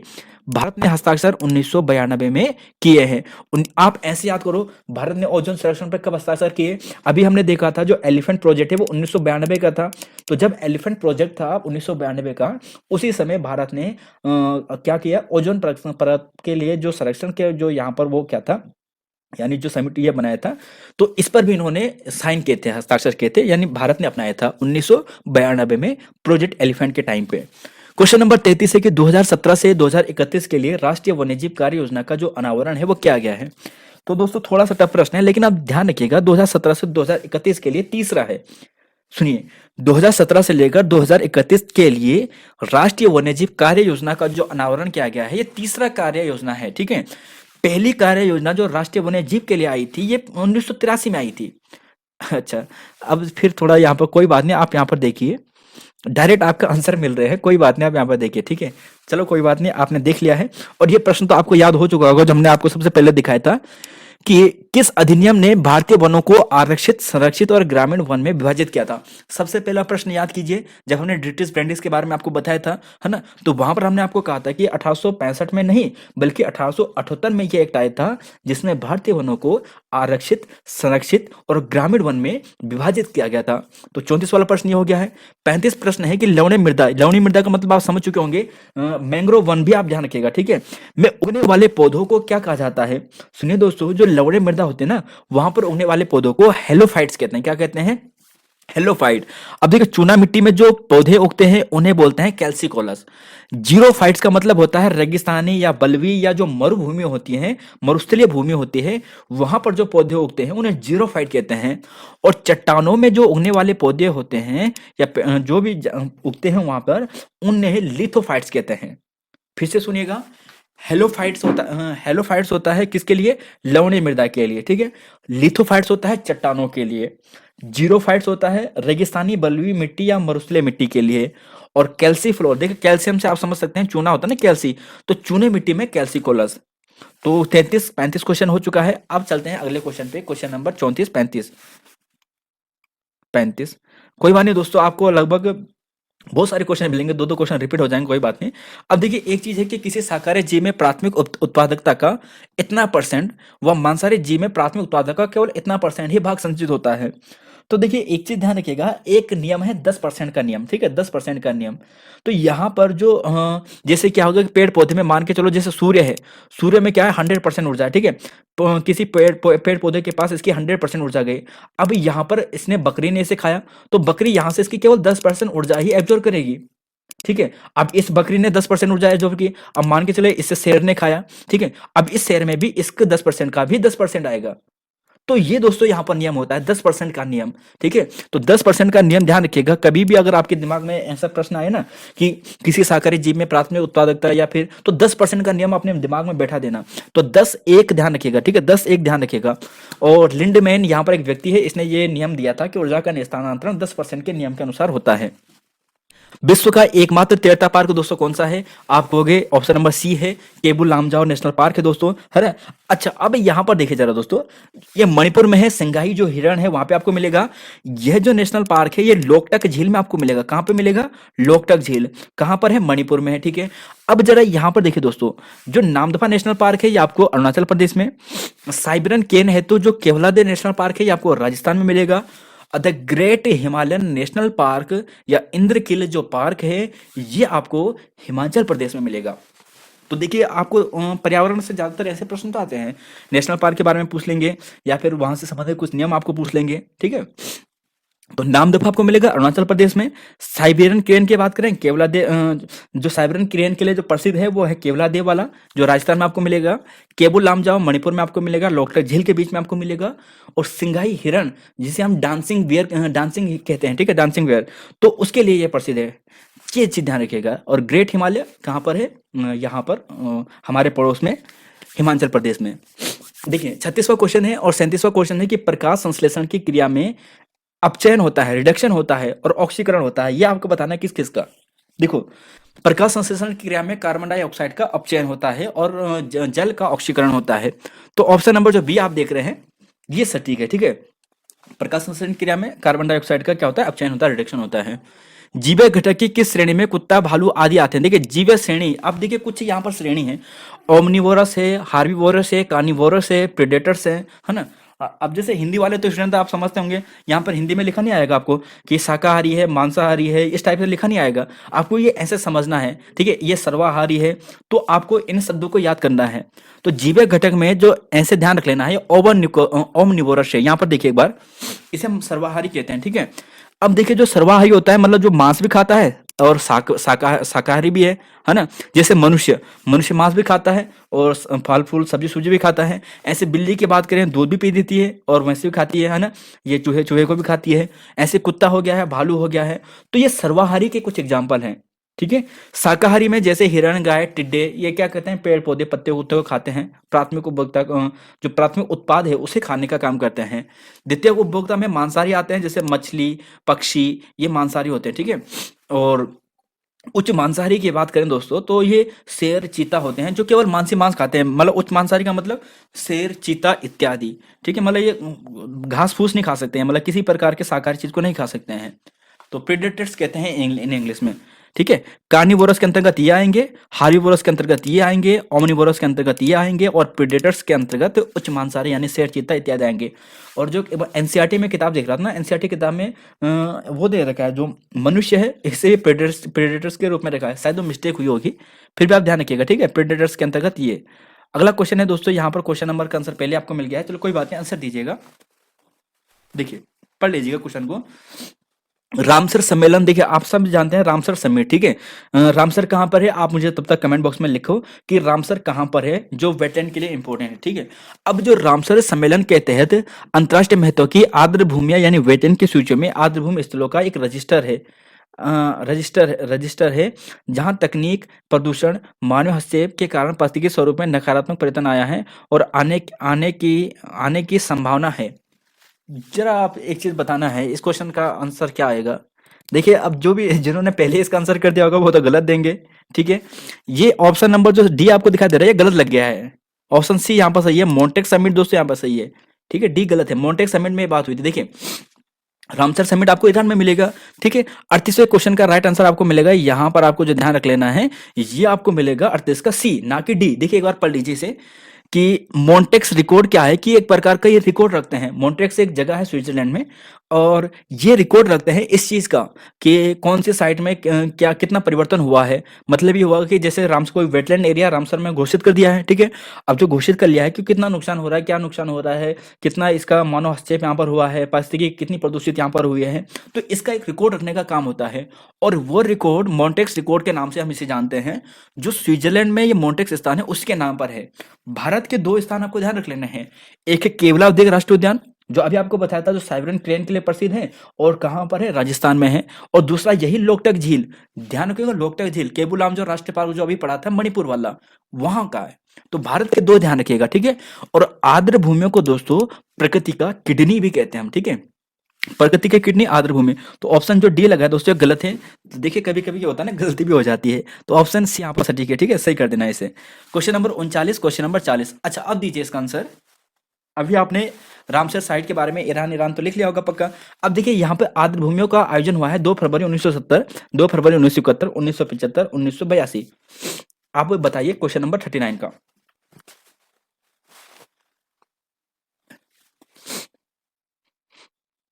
तो पहले साथियों इसका राइट आंसर आप सभी देने वाले हैं 2 फरवरी 1971 को। अब जरा यहां पर देखिए, ठीक है, जुलाई 2023 की स्थिति के अनुसार भारत में वर्तमान में 75 रामसर साइट्स हो चुके हैं। कितने साइट हो चुके हैं? 75 हो चुके हैं। और जो हमारा देहरादून के आसपास जो आसन बैराज वाला क्षेत्र है ना, यह भी रामसर साइट में शामिल हो चुका है। ये भी आपको ध्यान रखना है। उत्तराखंड में रामसर साइट में कौन सा है? ये आसन वेटलैंड वाला, ठीक है, आसन वेटलैंड जो हमारा देहरादून में है। और 2 फरवरी 1971 को दोस्तों ये आपको ध्यान रख लेना है। अब जरा एक चीज ये भी सुनिए, देखिए 1 फरवरी 1982 को भारत ने यहाँ पर इसमें हस्ताक्षर किए। जो आर्द्र भूमि वाला है, जो वेटलैंड वाला है, इसमें भारत ने हस्ताक्षर कब किए हैं? 1982 में। और 1975 से जो ये आर्द्र भूमि वाला जो एक्ट है ये लागू होता है, ठीक है। तो क्वेश्चन नंबर 39 भी हो गया है। 40 क्वेश्चन की बात करें, भारत का पहला जयमंडल आरक्षित कौन सा है? आपको हो गया नीलगिरी है, ठीक है। कंचनजंगा, नोकरेक, सिमलीपाल की बात करें तो ये सिक्किम, मेघालय, ओडिशा क्रमशः आपको यहाँ पर मिलने वाले हैं। और नीलगिरी भारत का पहला जयमंडल आरक्षित क्षेत्र है, इसलिए इसकी जो तिथि है कब घोषित किया गया था? 1986 में। यह भी आपको ध्यान रख लेनी है। 14 क्वेश्चन है कि नंदा देवी पार्क को यूनेस्को ने विश्व धरोहर घोषित किया था, ठीक है। नंदा देवी पार्क को यूनेस्को ने विश्व धरोहर घोषित किया था। तो प्यारे साथियों राइट आंसर आपको मिलेगा 1988। देखिए 1982 में नंदा देवी पार्क आपको इसकी स्थापना की जाती है, जो राष्ट्रीय पार्क है ना, इसकी स्थापना की जाती है। यूनेस्को ने इसे 1988 में से घोषित किया था। अच्छा ये देखिए कुछ, अब आपको कुछ यहाँ पर नेशनल पार्क देखने हैं, किस राज्य में सही मेल नहीं है आपको बताना है, ठीक है। हिमाचल प्रदेश में आपको मिलेगा ग्रेट हिमालय, जो हमने सबसे पहले देखा था, इंदर किला और पिन घाटी। ये तीनों नेशनल पार्क हिमाचल प्रदेश में है। केवलादेव, सरिस्का, रणथंभौर ये आपको राजस्थान में मिलेंगे। नागरहोल, कुद्रेमुख, बन्नेरघट्टा, बांदीपुर ये आपको कर्नाटक में मिलेंगे। छत्तीसगढ़, गोरुमारा, सिंगलीला, जल्दापारा। तो जी हाँ प्यारे साथियों, ऑप्शन डी गलत हो चुका है। देखिए छत्तीसगढ़ में दोस्तों ये नहीं है, छत्तीसगढ़ में आपको मिलेगा कांगेर घाटी, गुरु घासीराम। देखिए ये संजय गांधी शायद थोड़ा कंफ्यूजन, लेकिन फिर भी गुरु घासीराम याद रखिएगा, ये बहुत इंपॉर्टेंट है, ठीक है। इसे हाल ही में टाइगर रिजर्व शायद घोषित किया गया था। इंद्रावती भी ये छत्तीसगढ़ में मिलेगा। तो छत्तीसगढ़ के जो नेशनल पार्क है यहाँ पर ये है इंद्रावती, गुरु घासीराम और कांगेर घाटी। और जो गोरुमारा है, सिंगलीला है और संग्रीला है और जल्दापारा है, ये आपको मिलेगा पश्चिम बंगाल में। तो देखिए दोस्तों आपको नेशनल पार्क भी जो इंपॉर्टेंट है याद करके चलना है। क्लोरोफिल के निर्माण के लिए आवश्यक तत्व कौन सा है? तो क्लोरोफिल के निर्माण के लिए दोस्तों जो आवश्यक तत्व होता है मैग्नीशियम होता है। और वाष्पोर्जन करने के लिए जो आवश्यक तत्व होता है, ठीक है, वो होता है पोटेशियम। क्लोरोफिल के निर्माण के लिए मैग्नीशियम ध्यान रखिएगा, और वाष्पोर्जन करने के लिए पोटेशियम। भारत का राष्ट्रीय समुद्री पार्क स्थित है। भारत का राष्ट्रीय समुद्री पार्क आपको मिलेगा कच्छ में। कहाँ पे मिलेगा? कच्छ में, ठीक है। और यहाँ पर जो डॉल्फिन का जो केंद्र, संरक्षण का केंद्र आपको भागलपुर बिहार में मिलेगा। चलेंगे अगले क्वेश्चन पे, क्वेश्चन नंबर 45-46। धान की खेती किस गैस के मुख्य रूप से उत्सर्जन होता है? देखिए धान की खेती से किस गैस का मुख्य रूप से उत्सर्जन होता है? जो धान की खेती है ना, तो वहां पर दोस्तों मीथेन का होता है। किसका होता है? मीथेन का। तो मीथेन आपको ध्यान रखना है। ताजमहल को सर्वाधिक नुकसान पहुंचाने वाली गैस कौन सी है? ताजमहल को सर्वाधिक नुकसान पहुंचाने वाली जो गैस है दोस्तों, वो सल्फर डाइऑक्साइड है, SO2 है, ध्यान रखिएगा, ठीक है। चलेंगे अगले क्वेश्चन पे, क्वेश्चन नंबर यहाँ पर 47-48। देखिए भोपाल त्रासदी की घटना कब होती है? प्यारे साथियों भोपाल त्रासदी की घटना कब होती है? तो ये होती है, कब होती है? ऑप्शन दीजिए। देखिए जो 1986 आपको दिख रहा है ना, ये तिथि है 1986 में। तो 1986 में जो चार्नोबिल घटना है, जो यूक्रेन का है, वहां पर ये घटना होती है। और जो 1984 आप देख रहे हैं, ठीक है, दिसंबर 1984 में, तो ये होती है भोपाल त्रासदी। अब याद ऐसे कीजिए, देखिए 84 में होती है भोपाल गैस त्रासदी, और 2 साल बाद 86 में होती है कहाँ पर? चार्नोबिल घटना, ठीक है। यानी जो परमाणु संयंत्र था वो लीकेज होता था चार्नोबिल में। अब यहाँ पर देखिए एक प्रश्न ऐसा बनता है कि जो भोपाल गैस त्रासदी हुई थी ना, यहाँ पर कौन सी गैस लीक हुई थी? एग्जाम में आ चुका है ये प्रश्न। तो मिसाइल आइसोसाइनाइड ये गैस थी जो लीक हुई थी। Missile isocyanide. प्रमुख रोग है दोस्तों और तत्व आपको बताना है कि blue baby syndrome nitrate, itai itai रोग कैडमियम, मिनी माता रोग मर्क्यूरी ऑक्साइड या पारा जिसे हम कहेंगे, ब्लैक फुट रोग नाइट्रस ऑक्साइड। तो देखिए इस प्रश्न को भी वेरी इंपॉर्टेंट कर दीजिएगा, वेरी इंपॉर्टेंट कर दीजिएगा, ठीक है। क्वेश्चन है ब्लू बेबी सिंड्रोम किसकी कमी से किसकी अधिकता के कारण होता है? नाइट्रेट के कारण। इटाई इटाई रोग कैडमियम की अधिकता के कारण, यह भी बिल्कुल सही है। Blue baby nitrate, itai itai cadmium. और जो मिनी माता है रोग है ना दोस्तों, ये मर्क्यूरी ऑक्साइड, ये भी सही है। तो गलत क्या है? तो गलत है ऑप्शन डी, ब्लैक फुट रोग दोस्तों नाइट्रस ऑक्साइड से नहीं बल्कि आर्सेनिक की अधिकता से होती है। और जो जल होता है ना, हमारा जल, जो भूमिगत जल होता है, जो जल पानी जमीन के अंदर का जो जल होता है, ये जो प्रदूषित होता है ना, प्रदूषित, ये आर्सेनिक के ही कारण प्रमुखता होता है। अगर पानी में आर्सेनिक की अधिकता हो जाए तो वो जल हो जाता है, खराब हो जाता है, प्रदूषित हो जाता है। तो ब्लैक फुट ध्यान रखिएगा, ठीक है। तो ऑप्शन आपको ये ध्यान रख लेना है। 49 पे चलेंगे और 50 पे चलेंगे। जैव विविधता शब्द का प्रयोग 1985 में किसने किया था? अब आपको ध्यान आया होगा, सबसे पहले हमने एजी टॉसले पढ़ा था, ध्यान आगा दोस्तों? अगर नहीं होगा तो एक बार रिवाइज करो मेरे साथ। जो पारिस्थितिकी है यानी इकोसिस्टम शब्द है, देखो एक है पारिस्थितिकी, ठीक है, पारिस्थितिकी तंत्र, या हम इसे कहेंगे इकोसिस्टम। इकोसिस्टम, इकोसिस्टम की बात करेंगे तो सिस्टम हिलाने वाला काम टॉसले ने किया था और 1935 में किया था, 1935 में किया था। और जो ये जैव विविधता शब्द है ये रोजेन ने दिया था, WG रोजेन ने दिया था, ठीक है दोस्तों।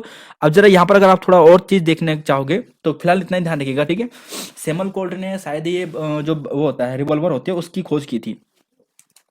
क्वेश्चन नंबर 50 है कि रासायनिक और जैविक हथियारों के प्रतिबंध के लिए किस वर्ष जेनेवा प्रोटोकॉल हुआ था? अब देखिए एक चीज है, पर्यावरण में आपने एक चीज देखा होगा ना कि आजकल क्या हो रहा है कि रूस और अमेरिका के बीच में जैविक हथियार का जो प्रतिबंध था वो कई बार टूटा था ना, अभी कुछ दिन समय पहले, शायद कुछ समय हो चुका है। तो ये जो इस पर जो प्रतिबंध लगाया गया था जैविक हथियारों पर, रासायनिक और जैविक हथियारों के प्रतिबंध पर, इसमें जेनेवा प्रोटोकॉल सबसे पहले कब हुआ था? तो देखिए दो चीज होती है, एक तो 1925 में सबसे पहले ये प्रोटोकॉल होता है, ठीक है। फिर 1972 में इस पर पुनः क्या होता है, साइन होते हैं, फिर पुनः दोबारा साइन होते हैं, और फिर 1975 से ये प्रभावी हो जाता है। और जिससे हाल ही में शायद अभी रशिया बाहर आ चुका है। क्वेश्चन नंबर 50 का, ठीक है, 25, 72, 75। क्वेश्चन नंबर 51, 52, 53 वायु प्रदूषण के लिए जैविक सूचक का कार्य करता है। देखिए जो बी है, बायोलॉजिकल ऑक्सीजन डिमांड जिससे हम कहते हैं, ये जल की शुद्धता के लिए हम माप लेते हैं, ठीक है, कितना वो है सही। लाइकेन दोस्तों इसका सटीक आंसर है, क्या आएगा? लाइकेन, जो कवक प्लस शैवाल किससे मिलकर बनता है? कवक प्लस शैवाल, कवक प्लस शैवाल से मिलकर बनता है लाइकेन। और ये जैविक सूचक का कार्य करता है। जहां पर लाइकेन अधिक होगा इसका मतलब वहां पर क्या होगा, पर्यावरण अच्छा होगा, ठीक है।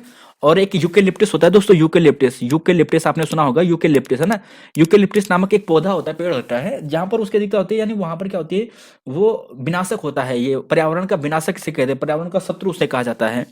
और ये लाइकेन मित्र हो जाएगा, ठीक है। क्वेश्चन नंबर 52 है कि प्रथम पृथ्वी सम्मेलन जिसे हम रियो समिट के नाम से जानते हैं, ये कब हुआ था? अच्छा प्रश्न है, आप सभी 1992 इसका आंसर देने वाले हैं।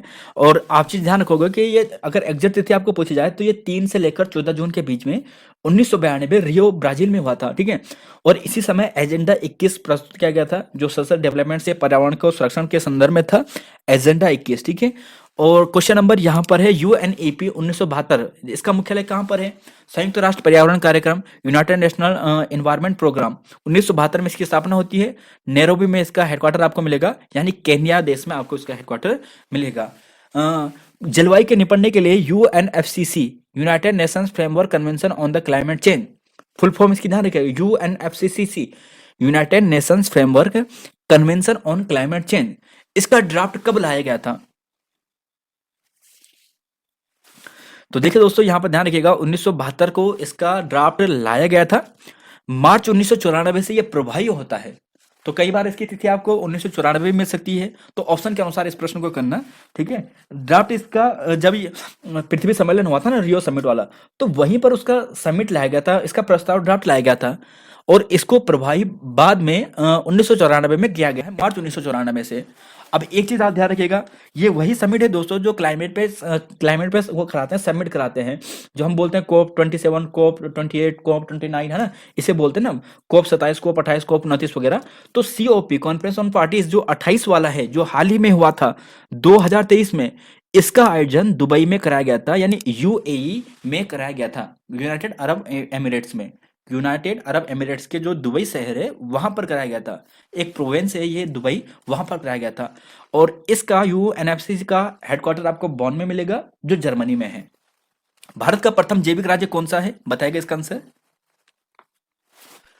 तो प्यारे साथियों, राइट आंसर आपको मिलेगा, ऑप्शन नंबर आपको मिलेगा सी, सिक्किम में आपको मिलने वाला है। भारत का प्रथम जैविक राज्य है सिक्किम। भारत में पर्यावरण विभाग की स्थापना कब होती है, भारत में पर्यावरण विभाग की स्थापना कब होती है? तो प्यारे साथियों, भारत में पर्यावरण विभाग की स्थापना होती है 1980 में। कब होती है? 1980 में। तो ध्यान रखिएगा, भारत का प्रथम जैविक राज्य सिक्किम है, भारत का पर्यावरण विभाग की स्थापना होती है 1980 में। अच्छा, अब एक चीज सुनिए दोस्तों, ठीक है, केंद्र में पर्यावरण व वन मंत्रालय का गठन 1985 में होता है। केंद्र में पर्यावरण व वन मंत्रालय का गठन 1985 में। तो केंद्र में पर्यावरण वन मंत्रालय का गठन 1985 में।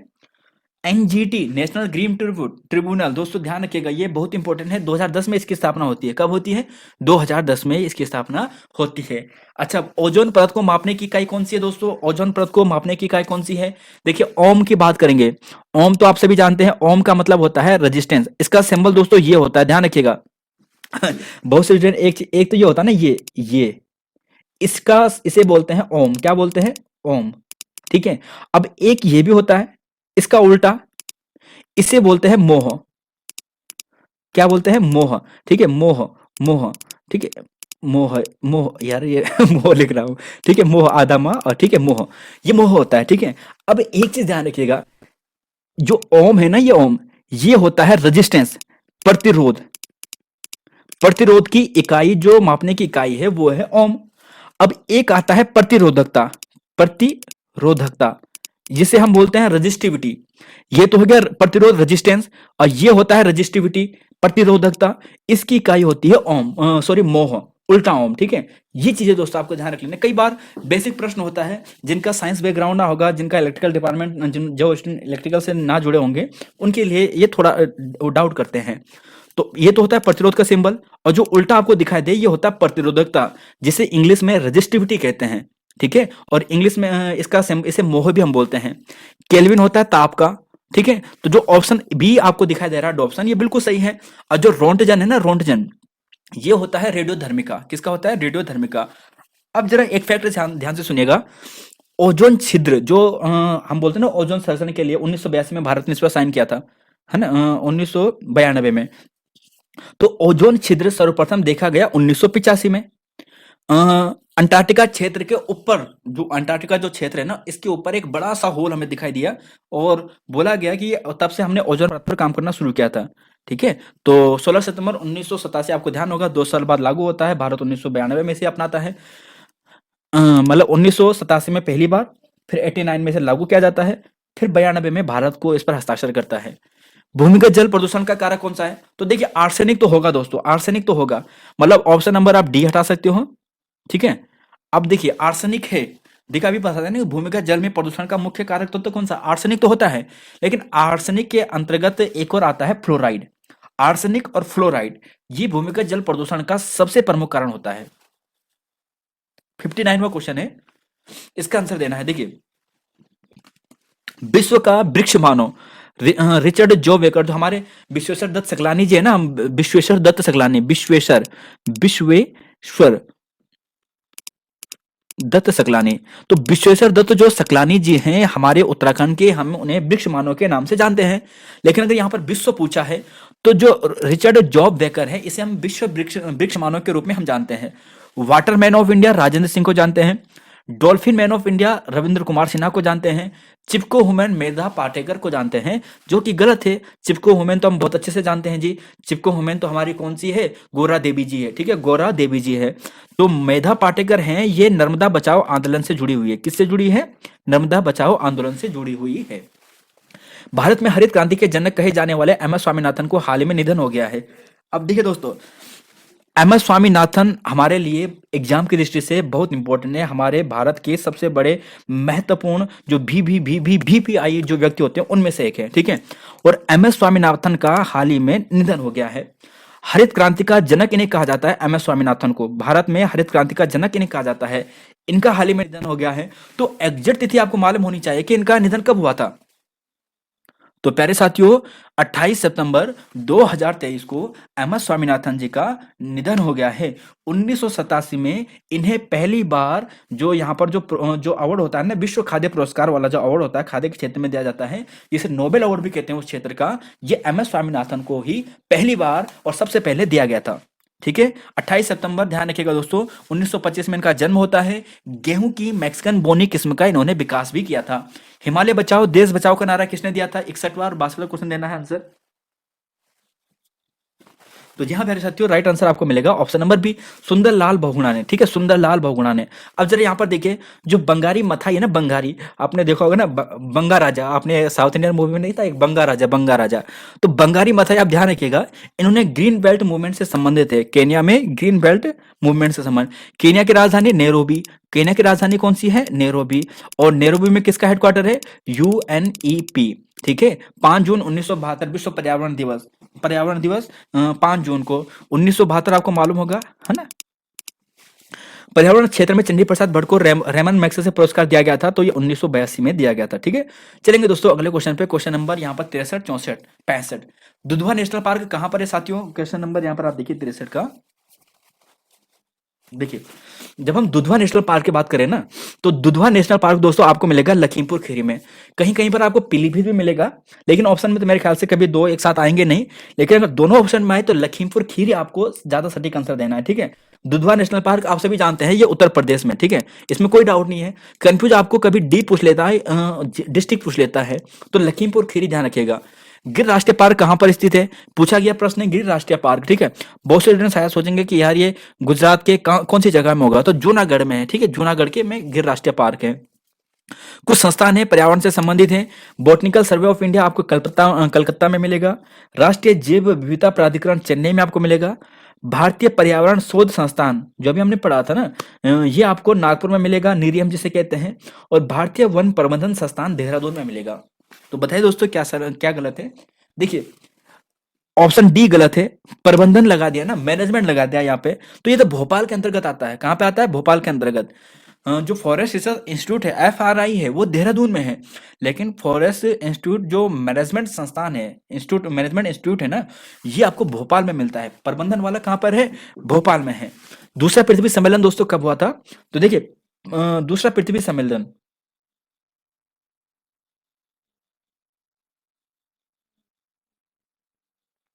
या अगर इसे दूसरा हटा दे, ठीक है, तो आप सिर्फ ये ध्यान रखिएगा कि पृथ्वी सम्मेलन जो, या इसे हम जोहान्सबर्ग सम्मेलन भी कहते हैं, जोहान्सबर्ग समिट, ये कब हुआ था? अब बताएगा जरा, अब प्रश्न एकदम सटीक है। तो जी हाँ दोस्तों, ये आपको मिलेगा ऑप्शन नंबर जो बी है, 2002 में। देखिए, सबसे पहले होता है 1992 में, ठीक है, 1992 में। फिर इसके 5 साल बाद यानी 97 में, ठीक है। फिर यहाँ पर 5 साल बाद होता है 97 में, अगर आप 5 जोड़ेंगे कितना आएगा? 2002 आएगा। तो 2002 में एक समिट होता है, जोहान्सबर्ग में होता है, और इसे पृथ्वी सम्मेलन के नाम से जानते हैं, ठीक है। तो वन महोत्सव की शुरुआत का श्रेय किसे जाता है जी? वन महोत्सव की शुरुआत का श्रेय KM मुंशी को जानता है। किसे जाता है? KM मुंशी को। देखिए, 1 से 7 जुलाई के बीच में हम इसे मनाते हैं, ठीक है। 1 से 7 जुलाई के बीच में 1950 में इसकी शुरुआत की थी, और जो KM मुंशी है, ठीक है, इनके द्वारा की गई थी। UNEP द्वारा पर्यावरण संरक्षण, ठीक है। एक देखिए ग्लोबल 500 अवार्ड, ठीक है, और एक होता है टॉयलर अवार्ड, टॉयलर, ठीक है। ये दोनों अवार्ड पर्यावरण के क्षेत्र में दिए जाते हैं, टॉयलर अवार्ड और ग्लोबल 500 अवार्ड पर्यावरण के क्षेत्र में दिए जाते हैं। और ये दोस्तों जो ग्लोबल 500 जब शुरुआत हुई थी ना, ये 1987 में हुई थी। कब हुई थी? 1987। अब है रियो प्लस 20, ये समिट कब हुआ था? देखिए, आप सभी जानते हैं दोस्तों, 1992 में पहला समिट होता है, रियो में ही होता है, जिसे पृथ्वी सम्मेलन के नाम से जानते हैं। इसके बाद जितने भी समिट हुए, हम उन्हें +5 से, +10 से, प्लस 12 से, या इस हिसाब से हम जोड़ते हैं इसे, ठीक है। तो 1992 के बाद यानी प्लस 20 करोगे तो मतलब कितना आएगा, 2012। तो 2012 का जो समिट हुआ था ये कब हुआ था, कहाँ हुआ था, तो 2012 में समिट हुआ था। और ये दोस्तों आपको रियो में हुआ था, ये ध्यान रख लेना है। और इसमें इंपॉर्टेंट ये चीजें हैं कि सतत विकास लक्ष्य के लिए जो हमने एसडीजी गोल रखे ना, 17 गोल निर्धारित कर रखे हैं। तो यहीं पर हमने निर्धारित किया था और टारगेट रखा था कि हम 2030 से पहले पहले से कंप्लीट करेंगे। तो ध्यान रखिएगा ये चीजें हमने 2012 में की थी। कुल वन क्षेत्रफल के आधार पर विश्व में भारत का स्थान कौन सा है। अब जरा जो ये रिपोर्ट आ रखी है ना, अभी पर्यावरण से संबंधित जो रिपोर्ट आ रखी है, इसके बारे में जरा देखिए। अब कुल वन क्षेत्रफल के आधार पर विश्व में भारत का स्थान कौन सा है जी। विश्व का भारत में स्थान है 10वां। अब जरा यहां पर देखिए, केवल आपको यह ध्यान रख लेना है कि विश्व में सबसे बड़ा जो है वो है रशिया, दूसरा है ब्राजील, तीसरा है कनाडा। सर्वाधिक जो वन है, फॉरेस्ट है, रशिया में है, फिर ब्राजील में है, फिर कनाडा में है, ठीक है। लगभग 50% दोस्तों, यहां पर देखिए 49.8% विश्व का, यहां पर आप देखिएगा ना, यहां पर आप देखोगे 49% इनका क्या है, लगभग 50% इनका क्या है, रशियन है ना, इनका क्या है, वन क्षेत्र है। अब पूरे विश्व का ये 20% अकेला रखता है रशिया, किसमें, वन क्षेत्र में। भारत में जैव विविधता अधिनियम किस वर्ष पारित किया गया था, पूछा गया प्रश्न है, वेरी इंपॉर्टेंट प्रश्न है ये भी। और आप कहोगे कि 2002 में किया गया था, ठीक है। अब देखिए भारत की बात करते हैं, भारत की बात करते हैं, ठीक है। तो ये दोस्तों भारत का है। अगला क्वेश्चन है अच्छा दोस्तों, यहां पर एक चीज देखिएगा, ये पर्यावरण संबंधित कुछ नियम है जो आपको पढ़ने हैं, याद करने हैं। देखिए प्रमुख वन संबंधित अधिनियम, देखिए भारतीय वन अधिनियम पहले भी आ चुके हैं। आप कहोगे कि 1865 का आपने नहीं दिया, ठीक है। 1865 में आया, 78 में आया, 94 में आया। लेकिन एक अधिनियम जो आया था 1927 में, ये भी आपको ध्यान रख लेना है, इंडियन फॉरेस्ट एक्ट 1927 में, ठीक है। एक वन संरक्षण अधिनियम दोस्तों 1980 में आया था। सुनिए जरा, वन संरक्षण अधिनियम 1980 में आया था। फॉरेस्ट कंजर्वेशन एक्ट कब आया था, 1980 में। वन्य जीव संरक्षण एक्ट कब आया था, जो वाइल्ड लाइफ प्रोटेक्शन एक्ट है, ये 1972 में आया था। और साथियों और चीज ध्यान रखिएगा, वन अधिकार अधिनियम 2006 में आया था, भारतीय वन अधिनियम 1865 में आया था, और जैव विविधता 2002 में, पर्यावरण संरक्षण अधिनियम 1986 में। शायद आपको याद नहीं हुआ होगा, आपने एक साथ देखे होंगे, लेकिन मैं आपको याद कराऊंगा। सुनिए दोस्तों, एक बार प्यार से सुनिए, आराम से अपने माइंड को एकदम सतर्क रखिए और आंखें बंद करिए और सुनिए। देखिए 1865 में वन अधिनियम आया था सबसे पहले, ठीक है। भारतीय वन अधिनियम एक 1927 में भी आया है। अगर वन संरक्षण की बात करें तो वन संरक्षण आता है 1980 में। वन्यजीव संरक्षण की बात करें, मतलब वाइल्ड लाइफ प्रोटेक्शन की बात करें, तो 72 में। तो वन्यजीव पहले 72 में आएगा, उसके 8 साल बाद क्या आता है, वन संरक्षण का आता है। और यहीं पर फिर 6 साल बाद पर्यावरण संरक्षण अधिनियम आता है, इन्वायरमेंट 1986 में, पर्यावरण संरक्षण अधिनियम 1986 में, वन्यजीव का 72 में, वन संरक्षण का 1980 में। जैव विविधता दोस्तों एग्जाम में यूकेपीएससी यूकेएसएससी दोनों आपको पूछ चुके हैं, जो 2002 में आता है, और वन अधिकार अधिनियम 2006 में आता है। अब देखिए भारत की प्रथम वन नीति कब घोषित की गई थी। देखिए भारत की प्रथम वन नीति 1894 में आई थी।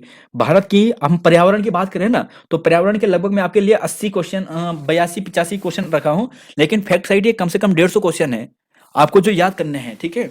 ये आपका, देखिए बहुत साथी सोचेंगे कि यार ये ईओ के लिए एग्जाम होगा, नहीं दोस्तों, ये ईओ के लिए इंपॉर्टेंट है, वीडियो बीपीटी के लिए इंपॉर्टेंट है, आने वाले यूकेएससी यूकेपीएससी सभी के लिए इंपॉर्टेंट है। एक बार अच्छे से पढ़ लीजिए, अच्छे से रट लीजिए, अच्छे से याद कर लीजिए, अच्छे से नोट्स बना लीजिए और उसी को बार बार रिवाइज कीजिए, तब आपका यहां पर हमेशा के लिए ये कंप्लीट हो जाएगा। भारत की प्रथम नीति 1894 में आई थी। अब एक चीज ध्यान रखिएगा कि भारत की सबसे पहली नीति 1894 में आई थी, लेकिन स्वतंत्र भारत की पहली राष्ट्रीय वन नीति 1952 में आई थी। स्वतंत्र भारत की पहली राष्ट्रीय वन नीति 1952 में आई थी, जबकि भारत की पहली 1894 में आई थी। तो वेरी इंपॉर्टेंट प्रश्न है ये भी। भारतीय वन संरक्षण का विभाग द्वारा सर्वप्रथम वन रिपोर्ट प्रस्तुत की गई थी, जो भी फॉरेस्ट रिपोर्ट आई ना 2021 में। अब उसके आधार पर हम आपके सामने डाटा रखेंगे, वो आपको याद करना है। आंसर दीजिए 74 का। तो जी हाँ प्यारे साथियों, 1987 आपको सही मिलेगा। अब जरा यहां पर देखिए, शायद आपको क्लियर ना दिखाई दे रहा होगा, आपके लिए मैं एक बार यहां पर कर लेता हूं, ठीक है जूम। ये 2021 की रिपोर्ट के आधार पर हमने आपको पहले कराया था, एक बार रिवाइज आपको करवा रहे हैं। देखिए फर्स्ट फॉरेस्ट रिपोर्ट 1987 में आती है, जो पर्यावरण और जलवायु मंत्रालय के अंतर्गत आती है। 2021 में जो रिपोर्ट आई थी, अभी लेटेस्ट वाली यही है 2021 वाली, है ना। अब आएगी एक नई, आएगी 2023 में आएगी, 2-2 साल के बाद ये रिपोर्ट आती है। तो यहां पर वो 17वीं रिपोर्ट थी, ठीक है। अब ये तो हो गया यहाँ पर। अगले क्वेश्चन पे चलेंगे यहाँ पर। अब जो ये भारतीय वन सर्वेक्षण है ना, फॉरेस्ट सर्वे ऑफ इंडिया, इसकी स्थापना होती है 1981 में। कब होती है? 1981 में, 1 जून 1981 में। क्षेत्रफल के आधार पर किस राज्य में सर्वाधिक मैंग्रोव वन है? अब देखिए, मैंग्रोव वन से आपको ध्यान रख लेना है, 2021 की रिपोर्ट के आधार पर सारे प्रश्न है दोस्तों। हाँ, ऐसा मत सोचना है कि शायद पुराना होगा, क्योंकि पुराने में कुछ और डाटा रहा होगा, अब नए में कुछ और रही है। क्षेत्रफल के आधार पर किस राज्य में सर्वाधिक मैंग्रोव वन है? तो क्षेत्रफल के आधार पर सर्वाधिक मैंग्रोव वन दोस्तों आपको जो मिलेगा, ये आपको मिलेगा पश्चिम बंगाल में, ठीक है, फिर गुजरात में, फिर ओडिशा में, ये आपको ध्यान रख लेना है। और एक चीज ध्यान रखें, मैंग्रोव वन का सर्वाधिक परिवर्तन, अब प्रश्न दो तरीके से यहाँ पे बन सकता है। पहला ये हो गया, दूसरा गुजरात हो गया। प्रश्न अब ऐसा बन सकता है कि मैंग्रोव वन में सर्वाधिक परिवर्तन किस में हुआ है? परिवर्तन का मतलब, मान के चले कि पहले यहाँ पर ये 4 था, अब यहाँ पर ये 8 हो गया। पहले यहाँ पर ये 3 था, अब यहाँ पर 2 हो गया। यहाँ पर 1 ही का परिवर्तन हुआ, यहाँ पर 4 का परिवर्तन होगा। तो परिवर्तन सर्वाधिक जो मैंग्रोव वन में हुआ, ये ओडिशा में हुआ। लेकिन सर्वाधिक मैंग्रोव वन आपको पूछा जाए तो पश्चिम बंगाल में है, फिर गुजरात में है। आप आसानी से याद भी कर दोगे पश्चिम बंगाल को। क्यों? आप जानते हैं पश्चिम बंगाल में सुंदरवन डेल्टा है, सुंदरवन है, और सुंदरवन समुद्र के नजदीक है, और वन भी वहां पर है। तो मैंग्रोव वन वहां पर आपको सबसे ज्यादा मिलने वाले हैं। तो ऐसे आप आसानी से याद भी कर दोगे। अब देखिए, वन रिपोर्ट के अनुसार भारत का कुल फॉरेस्ट कवर कितना है दोस्तों प्रतिशतता में? बहुत इंपॉर्टेंट प्रश्न है। तो जी हाँ प्यारे साथियों, 19 जो ऑप्शन डी आप देख रहे हैं ना, 21.71%। कितना है? 21.71% की आपको ध्यान रख लेना है। चलेंगे अगले क्वेश्चन पे। अच्छा, वैसे तो यार इतना आपको पूछा नंबर तो पूछेगा नहीं, लेकिन फिर भी 21.71 आप ध्यान रखिएगा, ठीक है, 21.71%। अगर नंबर पूछा जाए तो लगभग 7,13,789 किलोमीटर वर्ग स्क्वायर है ना, किलोमीटर वर्ग में है। क्षेत्रफल के आधार पर किस राज्य में सर्वाधिक वनावरण है? अब देखिए दोस्तों, प्यारे साथियों, अभी आयोग ने आपको ऐसा प्रश्न पूछा था और पेपर को टफ बनाया था। सर्वाधिक जो वन है ना, फॉरेस्ट कवर है, आपको मिलेगा मध्य प्रदेश में, ठीक है, लेकिन आयोग ने मध्य प्रदेश ऑप्शन में दिया नहीं था। फिर दूसरा ऑप्शन है अरुणाचल प्रदेश, आयोग ने अरुणाचल प्रदेश भी ऑप्शन में नहीं दिया। तीसरा है छत्तीसगढ़, ये ऑप्शन में दिया था। तो एक चीज, टॉप 3 आप ध्यान रखिएगा, ये वाले टॉप 3 सबसे ज्यादा मध्य प्रदेश, अरुणाचल प्रदेश, छत्तीसगढ़। सर्वाधिक जो फॉरेस्ट कवर है ये इन तीनों में है, मध्य प्रदेश में सबसे ज्यादा, फिर अरुणाचल प्रदेश, फिर छत्तीसगढ़ में। अच्छा, क्षेत्रफल के आधार पर सबसे कम पूछा जाए तो सबसे कम तो दोस्तों आपको मिलेगा हरियाणा में, ठीक है। हरियाणा में आपको वन मिलते नहीं है, बहुत कम मिलते हैं। हरियाणा, फिर पंजाब, फिर गोवा, ये इनका क्रम है। सबसे कम हरियाणा, पंजाब, गोवा, सबसे ज्यादा मध्य प्रदेश, अरुणाचल प्रदेश, छत्तीसगढ़। अगले क्वेश्चन पे चलेंगे। क्वेश्चन नंबर 79 है, अब प्रतिशतता के आधार पर पूछा जाएगा सबसे कम। देखिए, प्रतिशतता के आधार पर सबसे कम आपको पूछा जाए तो प्रतिशतता के आधार पर सबसे कम भी हरियाणा मिलेगा, ठीक है। प्रतिशतता के आधार पर पूछे, चाहे वैसे पूछे, सबसे कम हरियाणा में है। दूसरा पंजाब में आएगा। अब देखिए, यूटी में पूछे जाए तो लद्दाख में सबसे कम है। आपने देखा होगा लद्दाख में एकदम खाली खाली है, तो वहां पे वन है ही नहीं। तो यूटी में दूसरा नंबर आपको ध्यान रख लेना, अगर यूटी पूछा जाए, ठीक है, यूनियन टेरिटरी में, केंद्र शासित प्रदेश में। प्रतिशतता के आधार पर सर्वाधिक वनावरण कहां पर है? प्रतिशतता के आधार पर। तो प्यारे साथियों, प्रतिशतता के आधार पर सबसे ज्यादा आपको मिलेगा मिजोरम में, ठीक है, फिर अरुणाचल प्रदेश में आपको मिलने वाला है। यूटी में लक्षद्वीप आपको ध्यान रख लेना है। देखिए, आपके सामने डाटा रखा है, सबसे ज्यादा मिजोरम में, फिर अरुणाचल प्रदेश में, और फिर मेघालय में। सबसे कम है हरियाणा में, आपके सामने डाटा रखा है।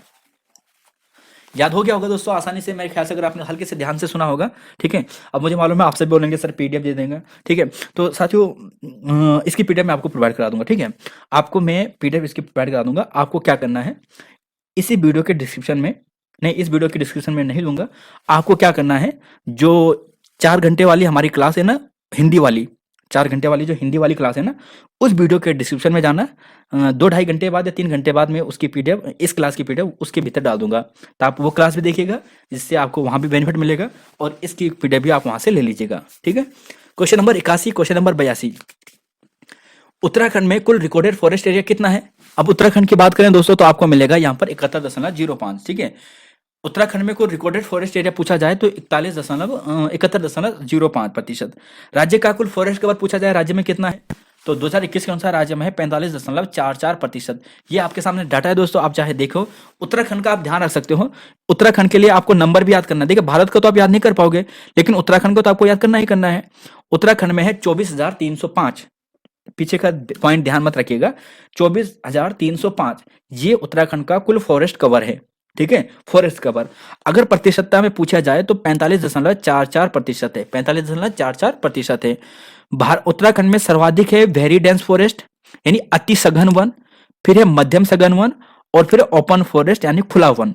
तो खुला वन है 12%, और अति मीडियम मध्यम वाला है 23% के आसपास, 24% मतलब है, 23.8 मतलब 24 के नजदीक है। तो 9, 24, 12 आप ऐसे याद कर लीजिए, 9, 24, 12 और टोटल 45 में। अब देखिए दोस्तों, एक चीज आपके सामने ये रखा है, इस डाटा को आपको याद करना है, ठीक है, आपके सामने रखा है, आप इसे याद कर लीजिएगा। देखिए, फॉरेस्ट कवर की बात करेंगे, वेरी डेंस फॉरेस्ट। सबसे ज्यादा अगर अति सघन वन आपको पूछा जाए तो नैनीताल, देहरादून, उत्तरकाशी में है। सर्वाधिक सघन वन नैनीताल में सबसे ज्यादा, फिर देहरादून में दूसरे स्थान, फिर उत्तरकाशी में तीसरा स्थान। सबसे कम सघन वन आपको पूछा जाए तो हरिद्वार में है, और फिर उधम सिंह नगर में है, और फिर बागेश्वर में है। ठीक है, ये तो हो गया वेरी डेंस फॉरेस्ट यानी अति सघन वन के बारे में। अब चलते हैं खुला वन में। खुला वन में आपको सर्वाधिक पौड़ी में मिलेगा, उत्तरकाशी में मिलेगा, और सबसे कम खुला वन आपको उधम सिंह नगर में मिलेगा। अब देखिए, कुल फॉरेस्ट में जो आपको ये ध्यान रख लेना है, एग्जाम में पूछे जा चुके हैं। देखिए, एग्जाम में ये प्रश्न आ चुका है दोस्तों, है ना। आयोग ने अभी हाल ही में पूछे थे, फॉरेस्ट गार्ड के एग्जाम में भी पूछा था, और एग्जाम में पूछ चुका है पिछले 2-3 एग्जाम में। उत्तराखंड में कुल फॉरेस्ट कवर कितना, सर्वाधिक फॉरेस्ट कवर कितना है, और आयोग ने ऑप्शन में ना तो पौड़ी दिया, ना तो नैनीताल दिया। उत्तरकाशी से ऑप्शन शुरू किए, देहरादून भी लाया ऑप्शन में, है ना। तो बहुत से जन देहरादून के लिए गए होंगे, नहीं दोस्तों, सर्वाधिक फॉरेस्ट कवर आपको मिलेगा पौड़ी गढ़वाल में, फिर आपको नैनीताल में, तीसरा स्थान है उत्तरकाशी का। पौड़ी, नैनीताल, उत्तरकाशी, पौड़ी, नैनीताल, उत्तरकाशी। सर्वाधिक वन हमारे पौड़ी में है, फिर नैनीताल में है, फिर उत्तरकाशी में है। पौड़ी, नैनीताल, उत्तरकाशी, ये वाला तो देखिए वेरी डेंस आप याद करना चाहिए, वैसे अच्छी बातें होना चाहिए, लेकिन अगर याद ना हो और आपको जरूरी इंपोर्टेंट याद करना है तो इस वाले को तो याद करना ही करना है, वेरी डेंस फॉरेस्ट वाला। ठीक है, सबसे कम उधम सिंह नगर में और फिर हरिद्वार में। अगला क्वेश्चन है 83 है कि 2021-22 की रिपोर्ट के अनुसार सर्वाधिक फॉरेस्ट कवर वाला जनपद कौन सा है प्रतिशतता में। तो वही है दोस्तों, अभी आपने देखा था नैनीताल में है, ठीक है, वही आपके सामने रखा था। अब देखिए, पर्यावरण है, इन्वायरमेंट है, तो यहाँ से हमारे उत्तराखंड के कुछ नेशनल पार्क हैं, इसे जरूर याद कीजिएगा। आपके सामने डाटा रखा है, और मुझे मालूम है आपको याद होगा, है ना। बस एक नज़र है जो आपको यहाँ पर एक बार नज़र लगानी है, जैसे रिपीट करना है, रिवीजन करना है। कार्बन नेशनल पार्क 1936 में इसकी स्थापना होती है, 520 किलोमीटर वर्ग स्क्वायर इसका क्षेत्रफल है। ठीक है, 1973 में टाइगर रिजर्व घोषित किया गया था। पाटली डून और ढिकाला इसके बीच में मिलेंगे, ढिकाला इसका प्रवेश द्वार भी कहा जाता है। और 2013 में स्पेशल टाइगर प्रोटेक्शन फोर्स की स्थापना कार्बन नेशनल पार्क में की गई थी। गोविंद पार्क की बात करते हैं तो 1980 में इसकी स्थापना होती है। ठीक है, उत्तरकाशी में आपको ये मिलेगा गोविंद राष्ट्रीय पार्क, और 472 किलोमीटर स्क्वायर इसका क्षेत्रफल है। नंदा देवी की बात करेंगे, 1982 में इसकी स्थापना होती है, 624 इसका क्षेत्रफल है ना, किलोमीटर में। और यूनेस्को ने 1988 में इसे क्या किया था, यूनेस्को की हेरिटेज लिस्ट में आया था। ठीक है, फिर देखिए फूलों की घाटी 1982 में ही 87.5 किलोमीटर इसका क्षेत्रफल है। मार्गेट लेक यहाँ पर इसका निधन हुआ था, तो इसकी समाधि भी आपको यहीं पे मिल जाती है। और 14 जुलाई 2005 को यूनेस्को ने इसे विरासत घोषित किया था, 14 जुलाई 2005 को। राजा जी की बात करें तो दोस्तों देहरादून, पौड़ी गढ़वाल, हरिद्वार तीनों में आपको मिलेगा। 83 में इसकी स्थापना होती है, 820 किलोमीटर स्क्वायर का क्षेत्रफल है। और गंगोत्री नेशनल पार्क सबसे बड़ा नेशनल पार्क है, 2390 किलोमीटर स्क्वायर का क्षेत्रफल है, 89 में इसकी स्थापना होती है। तो देखिए दोस्तों, ये आपके सामने है, और पथिक सिंगल विंडो की शुरुआत गंगोत्री नेशनल पार्क में सबसे पहले की गई थी। तो ये देखिए दोस्तों साथियों, हमारा जो एक पार्ट है मैराथन के रूप में हमने ये कंप्लीट कर दिया है, मतलब हमने जो हमारा पर्यावरण वाला क्वेश्चन है वो कंप्लीट कर दिया। ठीक है, अब चलते हैं हम भारतीय कृषि पर, कृषि से संबंधित प्रश्नों पे। आई होप आप थके नहीं होंगे। तो अब चलते हैं यहाँ पर क्वेश्चन नंबर, यहाँ पर 80 से 80 प्रश्न करेंगे। तो यहाँ पर लगभग हमने 85-86 के आसपास क्वेश्चन कर दिए हैं, जिसमें से 2-3 क्वेश्चन बार बार रिपीट, 2-2 बार हमने रिपीट कर दिए थे। लगभग 85-86 के क्वेश्चन हमने वहां पे कर लिए हैं। अब लगभग 80-82 के आसपास क्वेश्चन हम यहाँ पर देखेंगे और इसे कंप्लीट करेंगे। ठीक है, देखिए, प्रमुख कृषि व संबंधित प्रकार सही मेल नहीं है, आपको बताना है। ठीक है, विटिकल्चर अंगूर उत्पादन, पिसिकल्चर मछली उत्पादन, पोमोलॉजी फल उत्पादन, वर्मिकल्चर रेशम उत्पादन। तो प्यारे साथियों, आपको यह देखना है कि इसमें कौन सा सही नहीं है। देने वाले होंगे आप आंसर इसका। तो जी हाँ, देखिए, जब हम प्रमुख कृषि से संबंधित उत्पाद की बात करें ना, विटिकल्चर, विटी का मतलब होगा अंगूर उत्पादन से, बिल्कुल सही है। पिसिकल्चर मछली उत्पादन, दोस्तों ये भी बिल्कुल राइट है। पोमोलॉजी फलोत्पादन, ये भी बिल्कुल सटीक है। वर्मी दोस्तों, वर्मी वर्मी कंपोस्ट आपने सुना होगा ना, वर्मी कंपोस्ट किसकी? केंचुए की। तो केंचुए के उत्पादन से संबंधित है दोस्तों वर्मी कल्चर, ठीक है।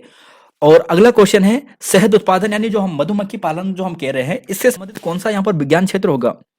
सेरिकल्चर, हार्टिकल्चर, एपीकल्चर, सिल्वीकल्चर, दीजिएगा इसका आंसर। जी हाँ दोस्तों, आपको मिलेगा ऑप्शन नंबर सी, एपीकल्चर आपको सही मिलेगा। देखिए, जो सेरिकल्चर है ना, ये है रेशम उत्पादन से, सेरिकल्चर है रेशम उत्पादन से। हार्टिकल्चर बागवानी से है। सिल्वीकल्चर का मतलब होता है वन संरक्षण के संवर्धन से, ठीक है। ये लगभग 6-7 इंपॉर्टेंट कल्चर्स हैं, शाखा है विज्ञान की, ये आपको मालूम होनी चाहिए, ठीक है। अभी 2-4 और आएंगी, फिलहाल तो लगभग इंपॉर्टेंट यही थी। अगला क्वेश्चन दोस्तों यहाँ पर ये आपके सामने ये है कि राष्ट्रीय कृषि वानिकी अनुसंधान, ठीक है, तो national agriculture forestry research centre, ये कहाँ पर आपको मिलेगा? भोपाल, देहरादून, झांसी, दिल्ली में। तो प्यारे साथियों, ये आपको मिलेगा ऑप्शन नंबर सी में, झांसी में मिलेगा, ठीक है। राष्ट्रीय कृषि वानिकी अनुसंधान केंद्र, ये आपको मिलेगा झांसी में। सही सुमेलित नहीं है। भारतीय कृषि अनुसंधान परिषद नई दिल्ली में, केंद्रीय गन्ना अनुसंधान संस्थान लखनऊ में, चीनी अनुसंधान संस्थान कानपुर में, दलहन भी ध्यान रखना कानपुर में ही है, भारतीय कृषि अनुसंधान संस्थान हिसार में। तो जैसे दोस्तों आपको पहले ही आंसर दिख चुका है इसका, जो हिसार है ना, वहां पर केंद्रीय भेड़ प्रजनन फॉर्म है। और जो भारतीय कृषि अनुसंधान संस्थान है, देखिए परिषद भी आपको दिल्ली में मिलेगा और संस्थान भी दोस्तों आपको नई दिल्ली में मिलेगा। जो ये भारतीय कृषि अनुसंधान संस्थान ना, वैसे तो मुख्य रूप से इसकी स्थापना शायद 1905 में हुई थी, और एग्जैक्ट तिथि मुझे ध्यान नहीं है, शायद 1905 या कुछ और थी, लेकिन ध्यान रखिएगा सबसे पहले इसकी स्थापना पूसा में होती है, जो बिहार में है। उसके बाद इसका ट्रांसफर होता है और वर्तमान में आपको ये दिल्ली में मिलेगा, ठीक है। शायद 1905 आगे होगा तो मैं आपको कंफर्म करा दूंगा, या फिर आप भी इस चीज को, इसकी तिथि याद कर लीजिएगा अगर हो सके तो। रबी की फसल की बुआई, देखिए जो रबी के फसल की बुआई बुआई होती है ना, बुआई ये कब की जाती है? देखिए, जब हम कृषि की बात करें ना, तो आप मान के चलेगा रबी, खरीफ, जायद, एक प्रश्न तो यहां से बनना ही बनना है और 100% बनना है। कृषि में यही तो आते हैं ज्यादातर। तो रबी की फसल की बुआई की जाती है। तो प्यारे साथियों, आपको इसका आंसर देना है क्वेश्चन नंबर 5 का। तो जी हाँ दोस्तों, इसका सटीक आंसर आपको मिलेगा, ऑप्शन नंबर आपको मिलेगा ऑप्शन नंबर ए। देखिए, अक्टूबर नवंबर में इसकी बुआई की जाती है, मार्च अप्रैल में इसे काटा जाता है। तो अक्टूबर नवंबर मान के चलिए, अभी अभी कौन सी फसल चल रही है? रबी की फसल चल रही है, ठीक है। अभी कौन सी फसल चल रही है? रबी की फसल चल रही है। तो ये चीज ध्यान रखिएगा। आजकल देखा होगा ना, जो गढ़वाल से होंगे या कुमाऊं से होंगे, उन्होंने आजकल मसूर की दाल बोई होगी, है ना, मसूर की दाल आजकल बोई होगी उन्होंने। तो देखो अपने खेत में जाके, अपने सारी में जाकर देखो, चेक करो, मसूर की दाल है। तो मसूर की दाल, अब आलू भी यहाँ पर आजकल बोए हैं, मतलब जो आलू के जो क्यारी है वो लगाई होंगी, तो आलू भी इसी का है। तो गेहूं, जौ, चना, मटर, सरसों, मसूर, आलू, गेहूं, जौ, चना, मटर, सरसों, आलू, ठीक है, ये क्या है? रबी की फसलें हैं। मार्च अप्रैल के आसपास ये काटी जाती है। मान के चलिए अक्टूबर नवंबर में बोई जाती है, तो अक्टूबर नवंबर में बोई जाती है, तो लगभग 5-6 महीने का समय लगता है इसे कटने में। तो अक्टूबर से 5-6 महीने आगे कर देना, आपको मार्च अप्रैल मिल जाएगा। तो क्वेश्चन नंबर 5 का मिल गया ऑप्शन नंबर ए। अक्टूबर नवंबर में बोई जाती है और मार्च अप्रैल में काटी जाती है। रबी की फसल दोस्तों कौन सी नहीं है? मटर, सरसों, मक्का, चना। अब आपने देख लिया है, तो मटर भी है, सरसों भी है, मक्का, चना। तो जी साथियों, ऑप्शन सी गलत है, ठीक है। अब देखिए यहाँ पर इसका राइट आंसर मक्का। मक्का किसकी है? ये खरीफ की है। अब खरीफ की फसल पे आ जाओ। खरीफ की फसल की बुआई की जाती है, कब की जाती है? खरीफ की फसल की बुआई देखिए, अक्टूबर नवंबर में जो बुआई की जाती है वो रबी की आपने देख लिया, ठीक है। अब इसका आंसर क्या मिलेगा खरीफ की? तो जी हाँ दोस्तों, आपको मिलेगा जून जुलाई में। क्या मिलेगा? जून जुलाई में। तो जून जुलाई में खरीफ की, ठीक है, खरीफ की आपको ये ध्यान रख लेना है। तो जून जुलाई में इसकी बुआई की जाती है और अक्टूबर नवंबर में इसे काटा जाता है। जून जुलाई में इसकी बुआई की जाएगी और अक्टूबर नवंबर में इसे काटा जाएगा। तो एक चीज आपके सामने ये है, ठीक है। अब इसकी प्रमुख फसल क्या है? मक्का, बाजरा, मूंगफली, चावल, ज्वार, तिल, जूट, गन्ना, कपास। ये दोस्तों आपको ध्यान रख लेना है। मक्का, बाजरा, मूंगफली, चावल, ज्वार, तिल, जूट, गन्ना, कपास, ठीक है। तो आप ऐसे ध्यान रख लीजिए, मक्का के बाजार में मूंगफली, तिल वगैरह नहीं मिलते हैं। मतलब आप कुछ भी करके आप टिक बनाकर, अगर आपको कोई अच्छी से ट्रिक आती होगी तो आप नीचे कमेंट बॉक्स पर लिख दीजिएगा इस ट्रिक को और याद कीजिएगा, ठीक है। मक्का, बाजरा, मूंगफली, चावल, ज्वार, तिल, जूट, गन्ना, कपास, ये क्या है, ये हैं खरीफ की फसलें, आपको ध्यान रख लेनी है। देखिए एक प्रश्न दोस्तों बनना ही बनना है। अब आप पे डिपेंड करता है कि आप याद करोगे कि नहीं करोगे, एक नंबर लोगे कि नहीं लोगे। तो याद करना है, आप कैसे भी करके याद करो जिन्हें याद नहीं है, ठीक है। मक्का, बाजरा, चावल जिसे हम धान कहते हैं, ज्वार, तिल, जूट, गन्ना, कपास, ये इसके अंतर्गत आती है। क्वेश्चन नंबर 8 है कि खरीफ की फसल कौन सी नहीं है दोस्तों।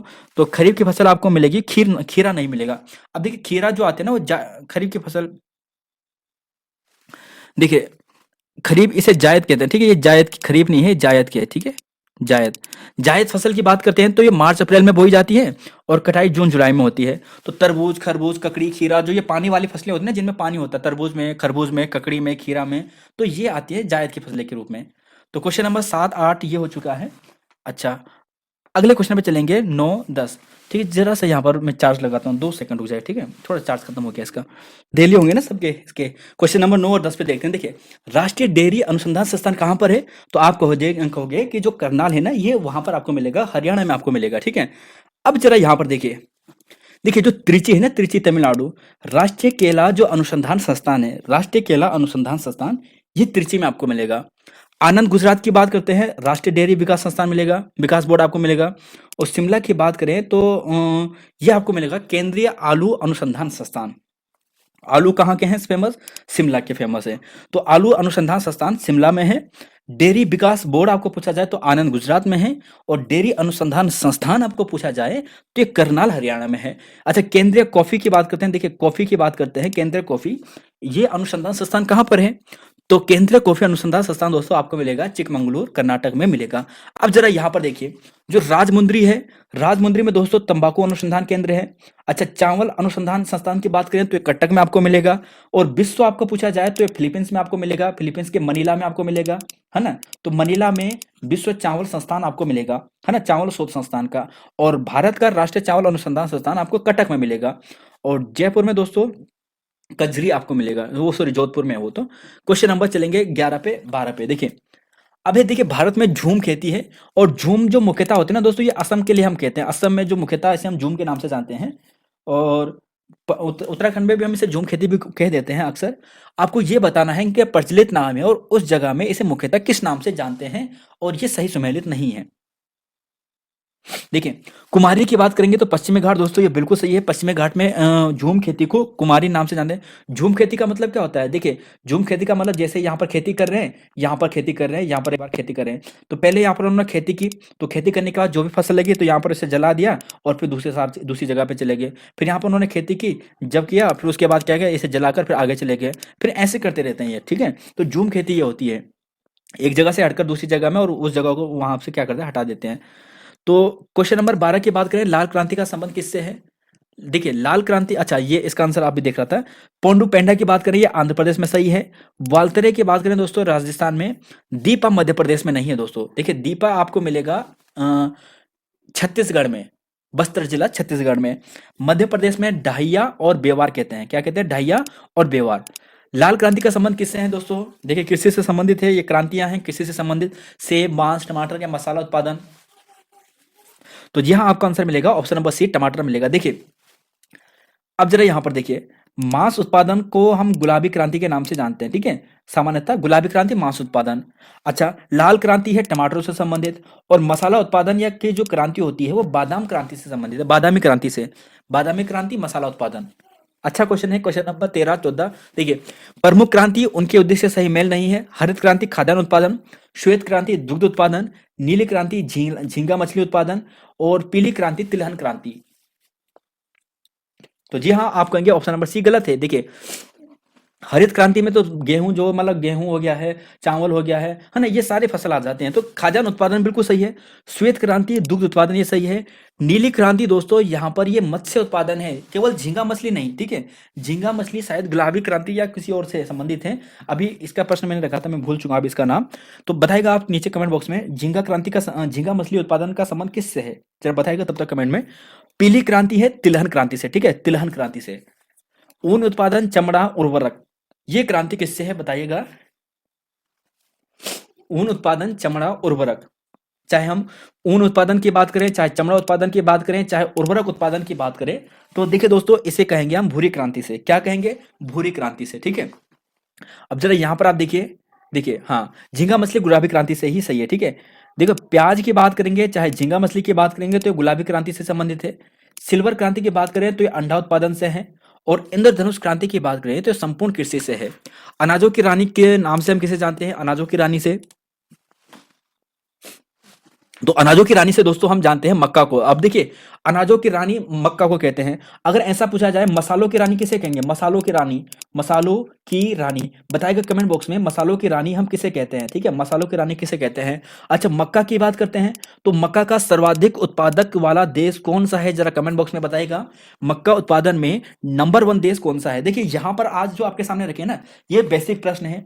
थोड़ा प्रश्न यहाँ से अब कृषि उत्पादन के आंकड़े से बनेंगे जो हमने बाद में आपके सामने रखे हैं, ठीक है, उन्हें आपको सीधा याद करवाएंगे, याद करना है बस, ठीक है। तो ध्यान रखिएगा मक्का उत्पादन में सबसे नंबर वन जो देश है वो होता है यूएसए, अमेरिका सबसे नंबर वन देश है। और मसालों की रानी की बात करें ना दोस्तों, इलायची को कहते हैं, क्या कहते हैं? इलायची को कहते हैं। और अनाजों की रानी मक्का है, ठीक है। क्वेश्चन नंबर 16 है कि कृषि संबंधित जो एगमार्क एक्ट है, एगमार्क एक्ट देखा होगा ना, ये पर्यावरण कृषि से संबंधित एगमार्क एक्ट लागू होता है। ये कब से लागू हुआ था? तो जी हाँ 1937, ध्यान रखिएगा।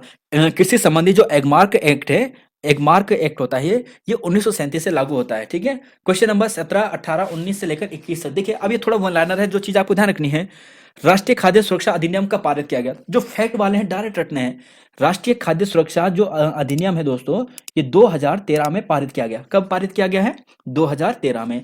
अच्छा नई राष्ट्रीय कृषि नीति कब लाई गई थी? नई राष्ट्रीय जो कृषि नीति थी दोस्तों, ये 28 जुलाई 2000 को लाई गई थी। नई राष्ट्रीय कृषि नीति 28 जुलाई 2000 को। खाद्य राष्ट्रीय खाद्य सुरक्षा अधिनियम 2013 में। अच्छा राष्ट्रीय कृषि नीति जो नई नीति आई है 2000 में आई थी 28 जुलाई को। अच्छा पीएम किसान सम्मान निधि योजना दोस्तों ये काफी चर्चा में है। आपको मालूम होगा 6,000 रुपए इसमें प्रति किसानों को दिए जाते हैं, ठीक है। पहले इसकी सीमा 2 हेक्टेयर थी, शायद अब 2 हेक्टेयर की सीमा को उन्होंने समाप्त कर दिया है। तो इसमें 2-2 हजार का यहाँ पर दिया जाता है, 2,000 2,000 2,000, यानी 3 किस्त में दिया जाता है, 2,000 2,000 2,000 करके, ठीक है। टोटल 6,000 रुपए सहायता दी जाती है। तो 24 फरवरी 2019 को यहाँ पर ये स्कीम आई थी, ठीक है। 24 फरवरी 2019 को। चौधरी चरण सिंह राष्ट्रीय कृषि विपणन संस्थान कहाँ पर है? तो ये है दोस्तों जयपुर में, ठीक है। चौधरी चरण राष्ट्रीय कृषि विपणन संस्थान जयपुर में है। और दलहन की बात करेंगे तो ये आपको मिलेगा कानपुर में। दलहन अनुसंधान संस्थान आपको मिलेगा कानपुर में। अगला क्वेश्चन है 22वां 23वां। प्रमुख बोर्ड है, इनका मुख्यालय है। कॉफी बोर्ड कहाँ पर है? बंगलुरु में। चाय बोर्ड है कोलकाता में। तंबाकू बोर्ड है गुंटूर में। और रबड़ बोर्ड है कोच्चि में। कौन सा दोस्तों सही मेल नहीं है आपको बताना है। तो जी हाँ दोस्तों आपको मिलेगा ऑप्शन नंबर डी। देखिए रबड़ बोर्ड दोस्तों आपको कोच्चि में नहीं मिलेगा, ध्यान रखेंगे, ठीक है। रबड़ बोर्ड आपको कोच्चि में नहीं मिलेगा। और केंद्रीय रेशम बोर्ड स्थित कहाँ पर है? ये आपको बंगलुरु में मिलेगा। तो क्वेश्चन ये आपको ये चीजें ध्यान रख लेनी है। अच्छा चलेंगे, देखिए यहाँ पर देखिए हैदराबाद की बात करेंगे। देखिए हैदराबाद में मत्स्य विकास बोर्ड मिलेगा। पुणे में आपको अंगूर प्रसंस्करण बोर्ड मिलेगा। पुणे के अंगूर, ध्यान के पुणे के अंगूर, ठीक है। तो क्वेश्चन नंबर यहाँ पर आंसर आपको मिल गया ऑप्शन नंबर यहाँ पर मिल गया सी। क्वेश्चन नंबर 24 पे चलेंगे, 25 पे चलेंगे, 26 पे चलेंगे। देखिए अब एक बहुत फेमस दोस्तों यहाँ पर एक उर्वरक है जिसे हम बोलते हैं एनपीके। कई बार इसकी फुल फॉर्म पूछी जाती है कि एनपीके क्या है। एनपीके एक उर्वरक है जिसका मतलब होता है नाइट्रोजन, फास्फोरस, पोटेशियम। और ये एक आदर्श उर्वरक के रूप में हम इसे जानते हैं। और इस आदर्श उर्वरक का जो यहाँ पर एक सेकेंड है, चार्ज नहीं हो रहा है। आदर्श उर्वरक के हम रूप में इसे जानते हैं। और ये आदर्श जो उर्वरक है ना, इसका जो रेशियो है ये क्या होता है, यानी कितनी नाइट्रोजन मिलाई जाती है, कितनी फास्फोरस मिलाई जाती है, कितनी पोटेशियम मिलाई जाती है। तो वेरी इंपॉर्टेंट प्रश्न है, इस चीज को ध्यान रखिएगा, वेरी इंपॉर्टेंट प्रश्न आ चुका है प्रश्न एग्जाम में।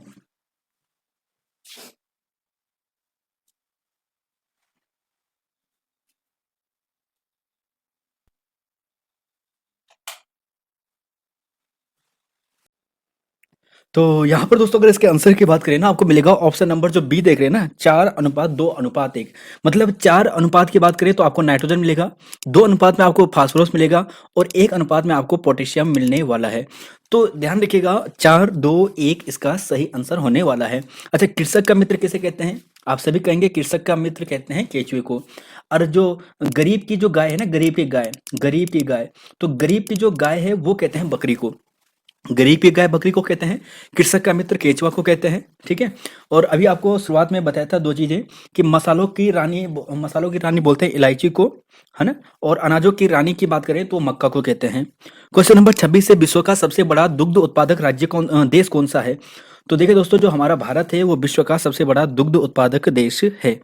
क्वेश्चन नंबर 27, 28, 29 देखिए, नील हरित शैवाल को अन्य किस नाम से जाना जाता है? तो जो नील हरित शैवाल है ना, इसे साइनोबैक्टीरिया इसके नाम से भी इसे जाना जाता है। अब एक चीज जरा ध्यान से सुनिए, आपको थोड़ी देर पहले एक चीज बताई थी, अगर आपको याद हो चुका होगा कि एम एस स्वामीनाथन, अभी आपको एक प्रश्न दिया था, अगर आपको याद है तो बताएगा कि एम एस स्वामीनाथन की जो मृत्यु हुई थी कब हुई थी? अभी पीछे प्रश्न रखा था, है ना। अगर आपने ध्यान से सुना होगा तो आप इसका आंसर देने वाले हैं कि 28 सितंबर को। 28 सितंबर अभी करंट का है तो इंपॉर्टेंट है। 28 सितंबर 2023 में इनका अभी निधन हुआ था। 1935 में इनका 35 में जन्म हुआ था। प्रथम विश्व खाद्य पुरस्कार, जिसे नोबेल पुरस्कार भी कहा जाता है इस क्षेत्र का, ये इन्हें 1987 में दिया गया था। ध्यान रखिएगा, ऑप्शन नंबर बी। तो साथियों, यहाँ पर ये एम एस स्वामीनाथन भारत के हरित क्रांति के जनक इन्हें कहा जाता है। अच्छा, ब्लैक हार्ट रोग, देखिए ये आपको बताना है कि जो ब्लैक हार्ट है ना, ये रोग किस से संबंधित है? चावल से, गेहूं से, मक्का से या फिर आलू से? तो पहले साथियों, इसका सही आंसर आपको मिलेगा ऑप्शन नंबर डी। देखिए आलू है ना। अब जरा यहाँ पर सुनिए, जरा पूछा जाता है कि ब्लास्ट रोग का संबंध किस अनाज से है? तो ब्लास्ट रोग का संबंध है चावल से। ऐसे जो खेरा रोग है ना, खेरा रोग, इसका संबंध भी चावल से है। तो चावल से दो रोग ध्यान रखिएगा, खेरा और ब्लास्ट, ठीक है। अब ऐसे गेहूं से आपको ध्यान रख लेना है, एक है करनाल बंट जो रोग है वो गेहूं से है। और रस्ट रोग जो है ना, ये रस्ट वाला, तो ये भी गेहूं से है, ठीक है। मक्का की बात करें तो व्हाइट बड रोग, ये मक्का का है। तो क्वेश्चन नंबर 29 ये हो चुका है दोस्तों। क्वेश्चन नंबर 30, क्वेश्चन नंबर 31, मृदा स्वास्थ्य कार्ड योजना, बहुत इंपॉर्टेंट प्रश्न है। जब ये स्कीम नई नई आई थी तो उस समय काफी पूछा गया था। तो मृदा स्वास्थ्य कार्ड योजना की शुरुआत कब हुई थी? किस क्षेत्र से आपको बताना है? पानीपत, बलिया, पटना या फिर सूरतगढ़? तो देखिए इसका सही आंसर आपको मिलेगा option number B, Suratgarh, Rajasthan से आपको मिली थी। अब जरा सुनिए जरा, ठीक है। 19 फरवरी 2015 को मृदा स्वास्थ्य कार्ड योजना की शुरुआत की जाती है। 19 फरवरी कब की जाती है? 19 फरवरी 2015 को ये मृदा स्वास्थ्य कार्ड योजना की शुरुआत की जाती है, जो सूरतगढ़ राजस्थान से इसकी शुरुआत की जाती है। और इसका नारा भी एग्जाम में प्रीवियस ईयर में पूछा जा चुका है।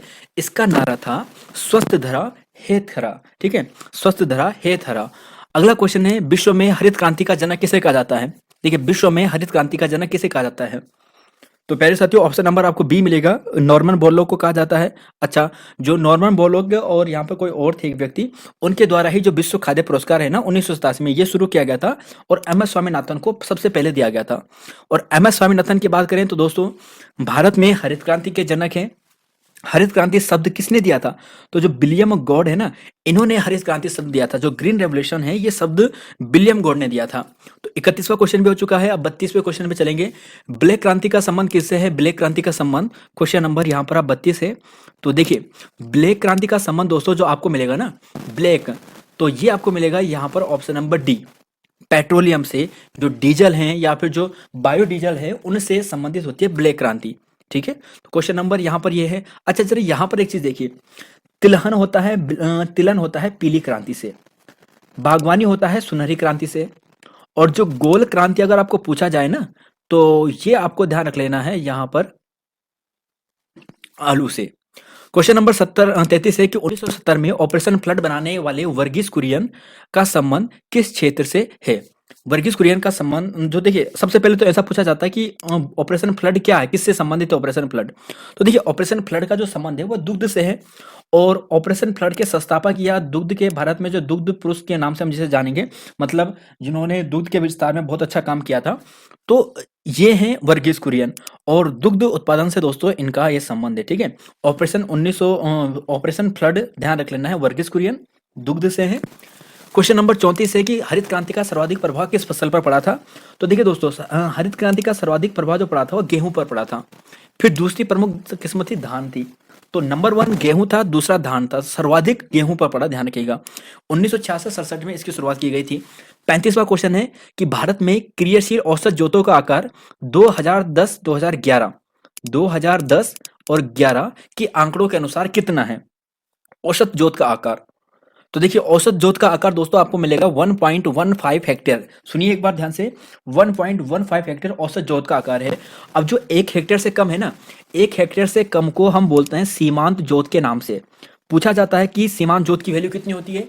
1 हेक्टेयर से कम की जो जोत होती है उसे हम सीमांत जोत के नाम से जानते हैं। 1 से 2 हेक्टेयर के बीच की जो भूमि की जोत होती है वो हम बोलते हैं लघु जोत के रूप में।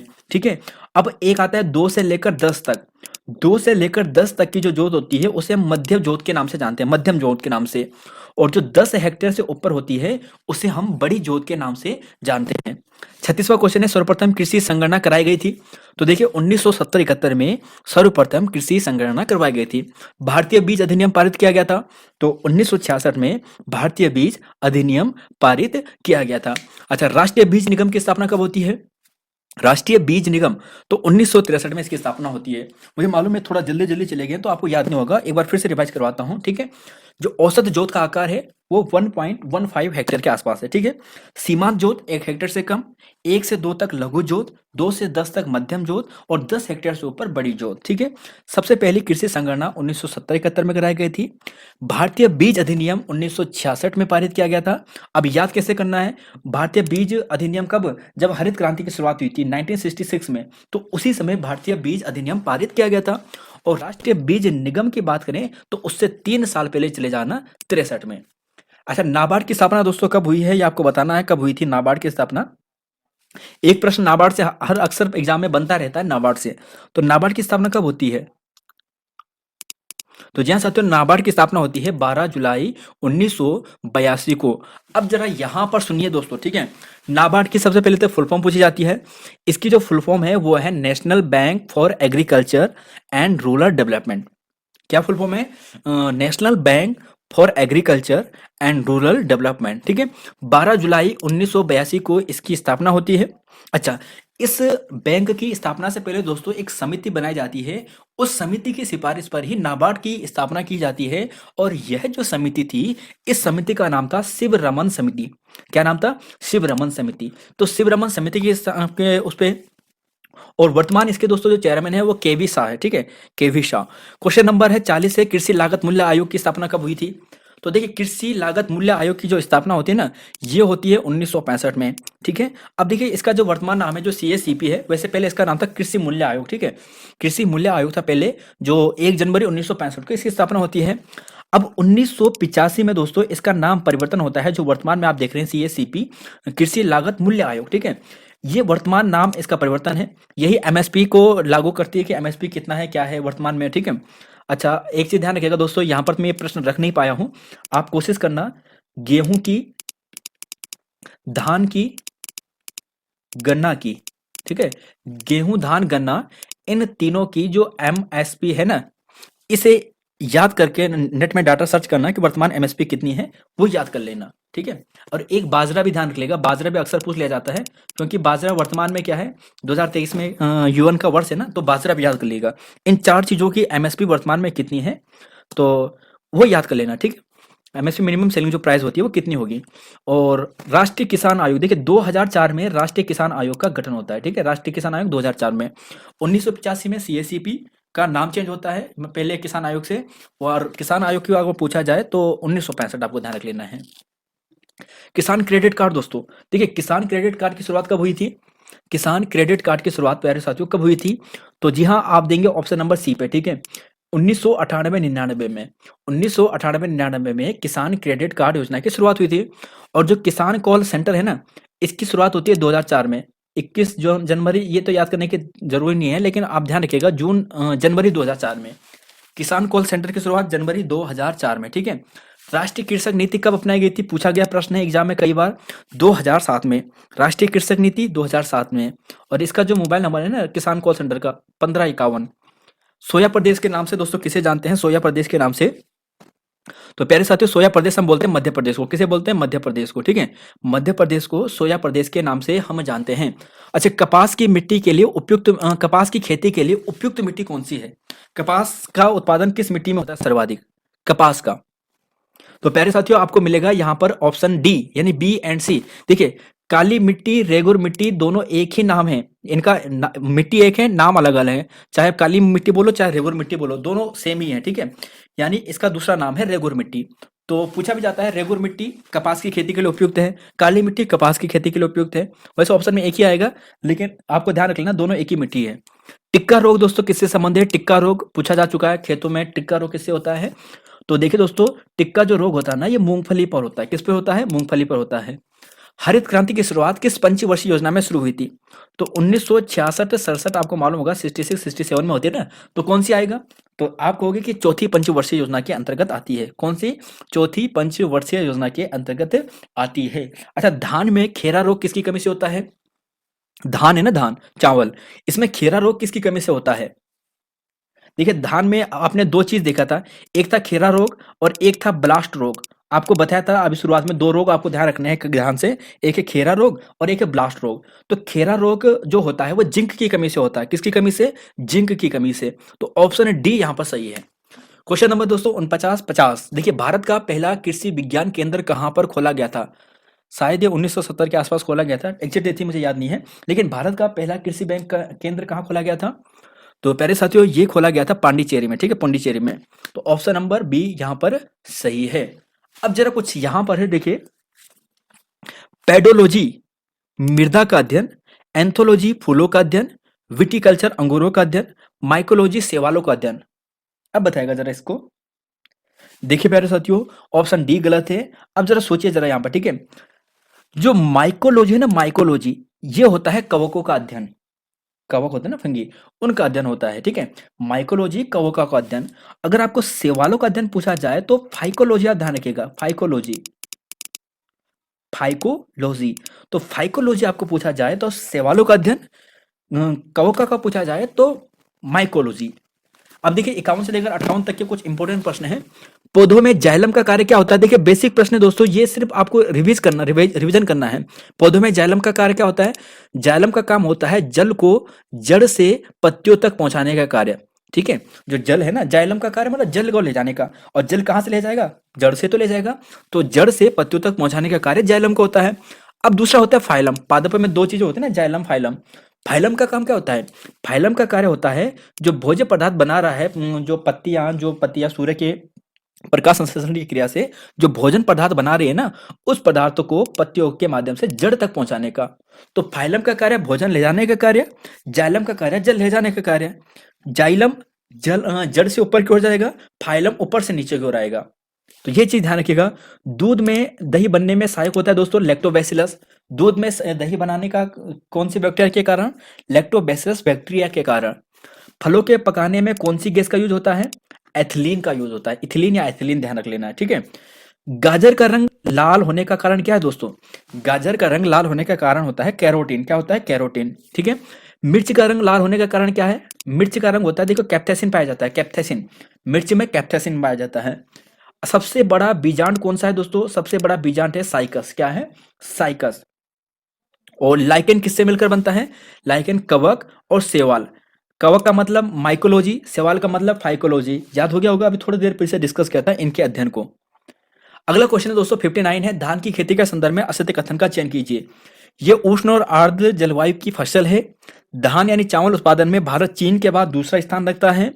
यह भारत की दूसरी प्रमुख फसल है और इसकी रोपाई के समय 25 डिग्री तापमान की आवश्यकता होती है, या लगभग 100 सेंटीमीटर वर्षा की आवश्यकता होती है, ठीक है। बारिश की आवश्यकता यानी पानी की आवश्यकता होती है। तो 59 का राइट आंसर क्या होगा? तो इसे थोड़ा आसानी से पढ़ना है इस क्वेश्चन को। और एक चीज ध्यान रखिएगा कि भारत में सर्वाधिक जो महत्वपूर्ण फसल है वो धान है, ठीक है। भारत में धान का उत्पादन सबसे ज्यादा होता है। भारत में धान का उत्पादन सबसे ज्यादा होता है और एक्सपोर्ट भी भारत सबसे ज्यादा करता है। तो भारत का दोस्तों आपको ये ध्यान रख लेना है, भारत दूसरी दूसरी नहीं, भारत क्या है? सबसे पहली फसल है, ठीक है। पहला आता है भारत में धान और दूसरा आता है गेहूं। तो भारत की मुख्य फसल धान है, फिर गेहूं है। 60वां क्वेश्चन है, निम्नलिखित में से धान की किस्म कौन सी है? तो देखिए धान की किस्म कौन सी नहीं है, तो जया हो गया है, जया हो गया है, साकेत हो गया, सुगंधा हो गया, ये तीनों धान की किस्म है। लरमा रोजो क्या है ना, ये गेहूं की किस्म है, ऑप्शन डी। क्वेश्चन नंबर 61 पे चलेंगे और 67 तक चलेंगे। देखिए, चावल उत्पादन, अब देखिए बेसिक कुछ उत्पादन है दोस्तों, आप इन्हीं को खोज रहे होंगे, ठीक है। ये 2020 के आंकड़ों के आधार पर है, 2020 की रिपोर्ट के आधार पर, नया डाटा मिला नहीं, ठीक है। लेकिन मैक्सिमम डाटा यही होता है, चेंज नहीं होता है, ठीक है। चावल उत्पादन में पहला दूसरा स्थान किसका है? चावल उत्पादन में चीन पहले स्थान पर है, भारत दूसरे स्थान पर है। गेहूं उत्पादन में भी दोस्तों चीन पहले स्थान पर है, भारत दूसरे स्थान पर है। गन्ना उत्पादन में भारत दूसरा स्थान है, लेकिन गन्ना उत्पादन में यहां पर जो पहला है वो ब्राजील है, ठीक है। जूट उत्पादन में प्रथम कौन सा है? जूट उत्पादन में दोस्तों भारत प्रथम है। दलहन उत्पादन, जो दालों का उत्पादन है, वहां पर भी भारत प्रथम है। चाय, आलू, तंबाकू, इन तीनों के उत्पादन में पहला चीन है और दूसरा स्थान भारत का है। आप इन्हीं डाटा को खोज रहे होंगे कि यार ये डाटा हमें पढ़ना है, ठीक है। तो ये सारा डाटा आपके सामने रख दिया है। और चीनी उत्पादन व निर्यात में भारत का पहला व दूसरा स्थान, यानी चीनी उत्पादन में, ठीक है, चीनी उत्पादन में भारत का पहला स्थान है और निर्यात करने में दूसरा स्थान है। तो ये कुछ बेसिक आंकड़े हैं वैश्विक आंकड़े हैं कृषि उत्पादन के। चावल में भारत दूसरा है, पहला चीन है। गेहूं में भी सेम वही है, चीन भारत। गन्ना में ब्राजील भारत। जूट में भारत है, सबसे ज्यादा जूट भारत में होता है। दलहन में भी भारत है, दालों में भी भारत है। चाय, आलू, तंबाकू में भारत भी दूसरा स्थान है। भारत चीनी उत्पादन में पहला है और निर्यातक में दूसरा है। अब देखिए ये तो थे वैश्विक उत्पादन, है ना। अब जरा हम राज्य के उत्पादन पे आते हैं 2021-22 के 68 से लेकर 74 क्वेश्चन। गेहूं उत्पादन में दोस्तों पहला उत्तर प्रदेश है, दूसरा मध्य प्रदेश है, ठीक है। पहला दूसरा ध्यान रखिएगा, उत्तर प्रदेश मध्य प्रदेश। चावल में पहला उत्पादन है पश्चिम बंगाल का, दूसरा उत्पादन है यहाँ पर उत्तर प्रदेश का। देखिए इसके दोस्तों अभी लेटेस्ट आंकड़े तो नहीं मिल पाए हैं, जो ऊपर के आपको ये 72 तक दिखाई दे रहे हैं, ये 2020-21 के डाटा के आधार पर है, ठीक है। और नया डाटा अभी तक मेरे ख्याल से नहीं आया है, तो 20-21 के डाटा के आधार पर ये डाटा है। मक्का उत्पादन में कर्नाटक मध्य प्रदेश, ठीक है, मक्का में कर्नाटक मध्य प्रदेश। बाजरा में, या फिर हम मोटे अनाज की बात करें तो वहां पर राजस्थान होगा। तो मोटे अनाज और बाजरा में आपको आसानी से याद हो जाएगा, बाजरा से आप बजरी याद करो और मोटे अनाज से आप रेत याद करो। तो रेत कहाँ पर है? राजस्थान में। मोटी मोटी रेत कहाँ पर है? राजस्थान में है, ठीक है। तो मोटे मोटे जहां पर रेतीली जमीन होगी, मरुस्थलीय जमीन होगी, वहां पर ये चीजें ज्यादा होती हैं। तो राजस्थान बाजरा और मोटे अनाज में प्रथम है, ठीक है। चावल में पश्चिम बंगाल उत्तर प्रदेश, गेहूं में उत्तर प्रदेश मध्य प्रदेश। अब देखिए एक चीज देखिए, इसका डाटा चेंज हुआ है तो आपको ये ध्यान रखना है 73 वाले क्वेश्चन का। गन्ना उत्पादन में प्रथम राज्य 2023 की रिपोर्ट के आधार पर महाराष्ट्र है। पहला कौन सा है? महाराष्ट्र। कई किताबों में आपको उत्तर प्रदेश मिलेगा, जो पहले था अब नहीं है, ठीक है। पहला महाराष्ट्र है और दूसरा उत्तर प्रदेश है। और कपास उत्पादन में जो लेटेस्ट आंकड़ा आया है उसमें पहला गुजरात है, दूसरा महाराष्ट्र है। स्टूडेंट को यहीं पर कंफ्यूज होता है, ठीक है। तो ये आपके डाटा सामने रखा है, नई रिपोर्ट के आधार पर है, जो नीचे के आप देख रहे हैं। गन्ना में महाराष्ट्र पहला है, उत्तर प्रदेश दूसरा है। कपास में गुजरात पहला है, महाराष्ट्र दूसरा है। तो 73 74 हो चुका है। इस क्वेश्चन को भी याद कीजिएगा, 75 थोड़ा डीप प्रश्न है कि हाल ही में 2022-23 के कुल खाद्यान्न उत्पादन का अनुमान कितना बताया गया। लेटेस्ट आंकड़ा आ रखा है, ठीक है, कृषि से संबंधित उत्पादन में। तो ध्यान रखिएगा दोस्तों, 32-35, ठीक है। कुल खाद्यान्न उत्पादन 2022-23 में भारत का जो अनुमान है सरकारी डाटा के आधार पर, ये 32-35 लाख टन है। अब जो आप ये देख रहे हैं 1308, ये चावल उत्पादन है। देख रहे हैं आप, अभी आपने देखा कि मुख्य फसल कौन सी है। हमने गेहूं को कहा था, इसलिए हमने उस प्रश्न को गलत किया था। मुख्य फसल खाद्यान्न में हमारा चावल है, धान है, सबसे ज्यादा धान है, ठीक है, 1308। फिर गेहूं है और फिर गन्ना है। नहीं, गन्ना को आपको अलग से ध्यान रख लेना है। देखिए ये और चीजें से थोड़ा अलग है, ठीक है। 4, 6, 8, 7 यानी लगभग 46-87 टन गन्ना का उत्पादन हमने इस साल का अनुमान लगाया है। तो ये चीजें दोस्तों आपको ध्यान रख लेना, ठीक है। जो खाद्यान्न में जैसे हम दलहन, चावल, गेहूं, तो इनमें चावल आपको पहले ध्यान रखना है, फिर गेहूं है 1308, 1121 और 32-35 तो स्पेशल ध्यान रखिएगा। अगला क्वेश्चन है 76वां है कि देश में नहर से सिंचित सर्वाधिक भाग किस पे है? सर्वाधिक नहर सिंचित आपको उत्तर प्रदेश में मिलेगा। तालाब से सिंचाई मामले में अग्रणी राज्य कौन सा है? तालाबों से सिंचाई के मामले में अग्रणी राज्य तमिलनाडु है। और कुल भूमि में अगर प्रतिशतता के आधार पर सिंचाई की बात करें ना, प्रतिशतता के आधार पर, तो पंजाब में प्रतिशतता के आधार पर सर्वाधिक सिंचित होता है, ठीक है। प्रतिशतता के आधार पर पंजाब में सर्वाधिक सिंचित प्रदेश है, ठीक है। फिर उत्तर प्रदेश वगैरह आ जाते हैं, लेकिन नहर सिंचित पूछा जाए तो उत्तर प्रदेश पहला स्थान है। तो ये है दोस्तों एक आंकड़ा, ये भी ध्यान रख लीजिएगा थोड़ा बहुत, कि लगभग 80 लाख टन पिछले खाद्यान्न की तुलना में इस बार ज्यादा है। यानी 2021-22 की तुलना में 2022-23 में खाद्यान्न उत्पादन लगभग 80 यानी 79.38, मतलब इतना लाख टन अधिक है, 79। ठीक है। मछली उत्पादन में भारत का कौन सा स्थान है दोस्तों? मछली उत्पादन में, तो प्यारे साथियों, मछली उत्पादन में भारत का जो स्थान है ना, ये आपको मिलेगा ऑप्शन नंबर बी। पहला स्थान मछली उत्पादन में तो आपने देखा होगा चीन है। चीन इतनी मछली उत्पादन करता है कि हद से ज्यादा है। ठीक है। तो चीन को तो पछाड़ना इस मामले में नामुमकिन है, क्योंकि वो ज्यादा ही है इस चीज पे। ठीक है। भारत दूसरा स्थान है मछली उत्पादन में। और दुग्ध उत्पादन में दोस्तों भारत का स्थान क्या है? भारत का स्थान आपको पहला मिलेगा। ठीक है। तो प्यारे साथियों, क्वेश्चन नंबर यहाँ पर आपके सामने ये हो चुके हैं, और हमने लगभग 170-80 के आसपास क्वेश्चन देखे हैं, और ये थे हमारे इस चीज़ के। ठीक है। पर्यावरण और भारतीय कृषि से। साइंस के क्वेश्चन भी दोस्तों ऑलमोस्ट लगभग तैयार है ना। मैं इसे आपको वन लाइनर के रूप में कराने की कोशिश करूंगा, कुछ एमसीक्यूज कुछ क्वेश्चन। ठीक है। और कंप्यूटर के क्वेश्चन एमसीक्यूज के रूप में आपके होंगे, 100 क्वेश्चन हमने टाइप कर दिए हैं। बस आपको ये हमें क्वेश्चन प्रोवाइड कराने हैं। देखिए क्वेश्चन हमने टाइप कर दिए हैं। ठीक है। तो ये लगभग हमने पूरे टाइप कर दिए हैं। लगभग 100 एमसीक्यूज होंगे, फैक्ट के साइड 150-200 से 200 के आसपास आपको मिल जाएंगे।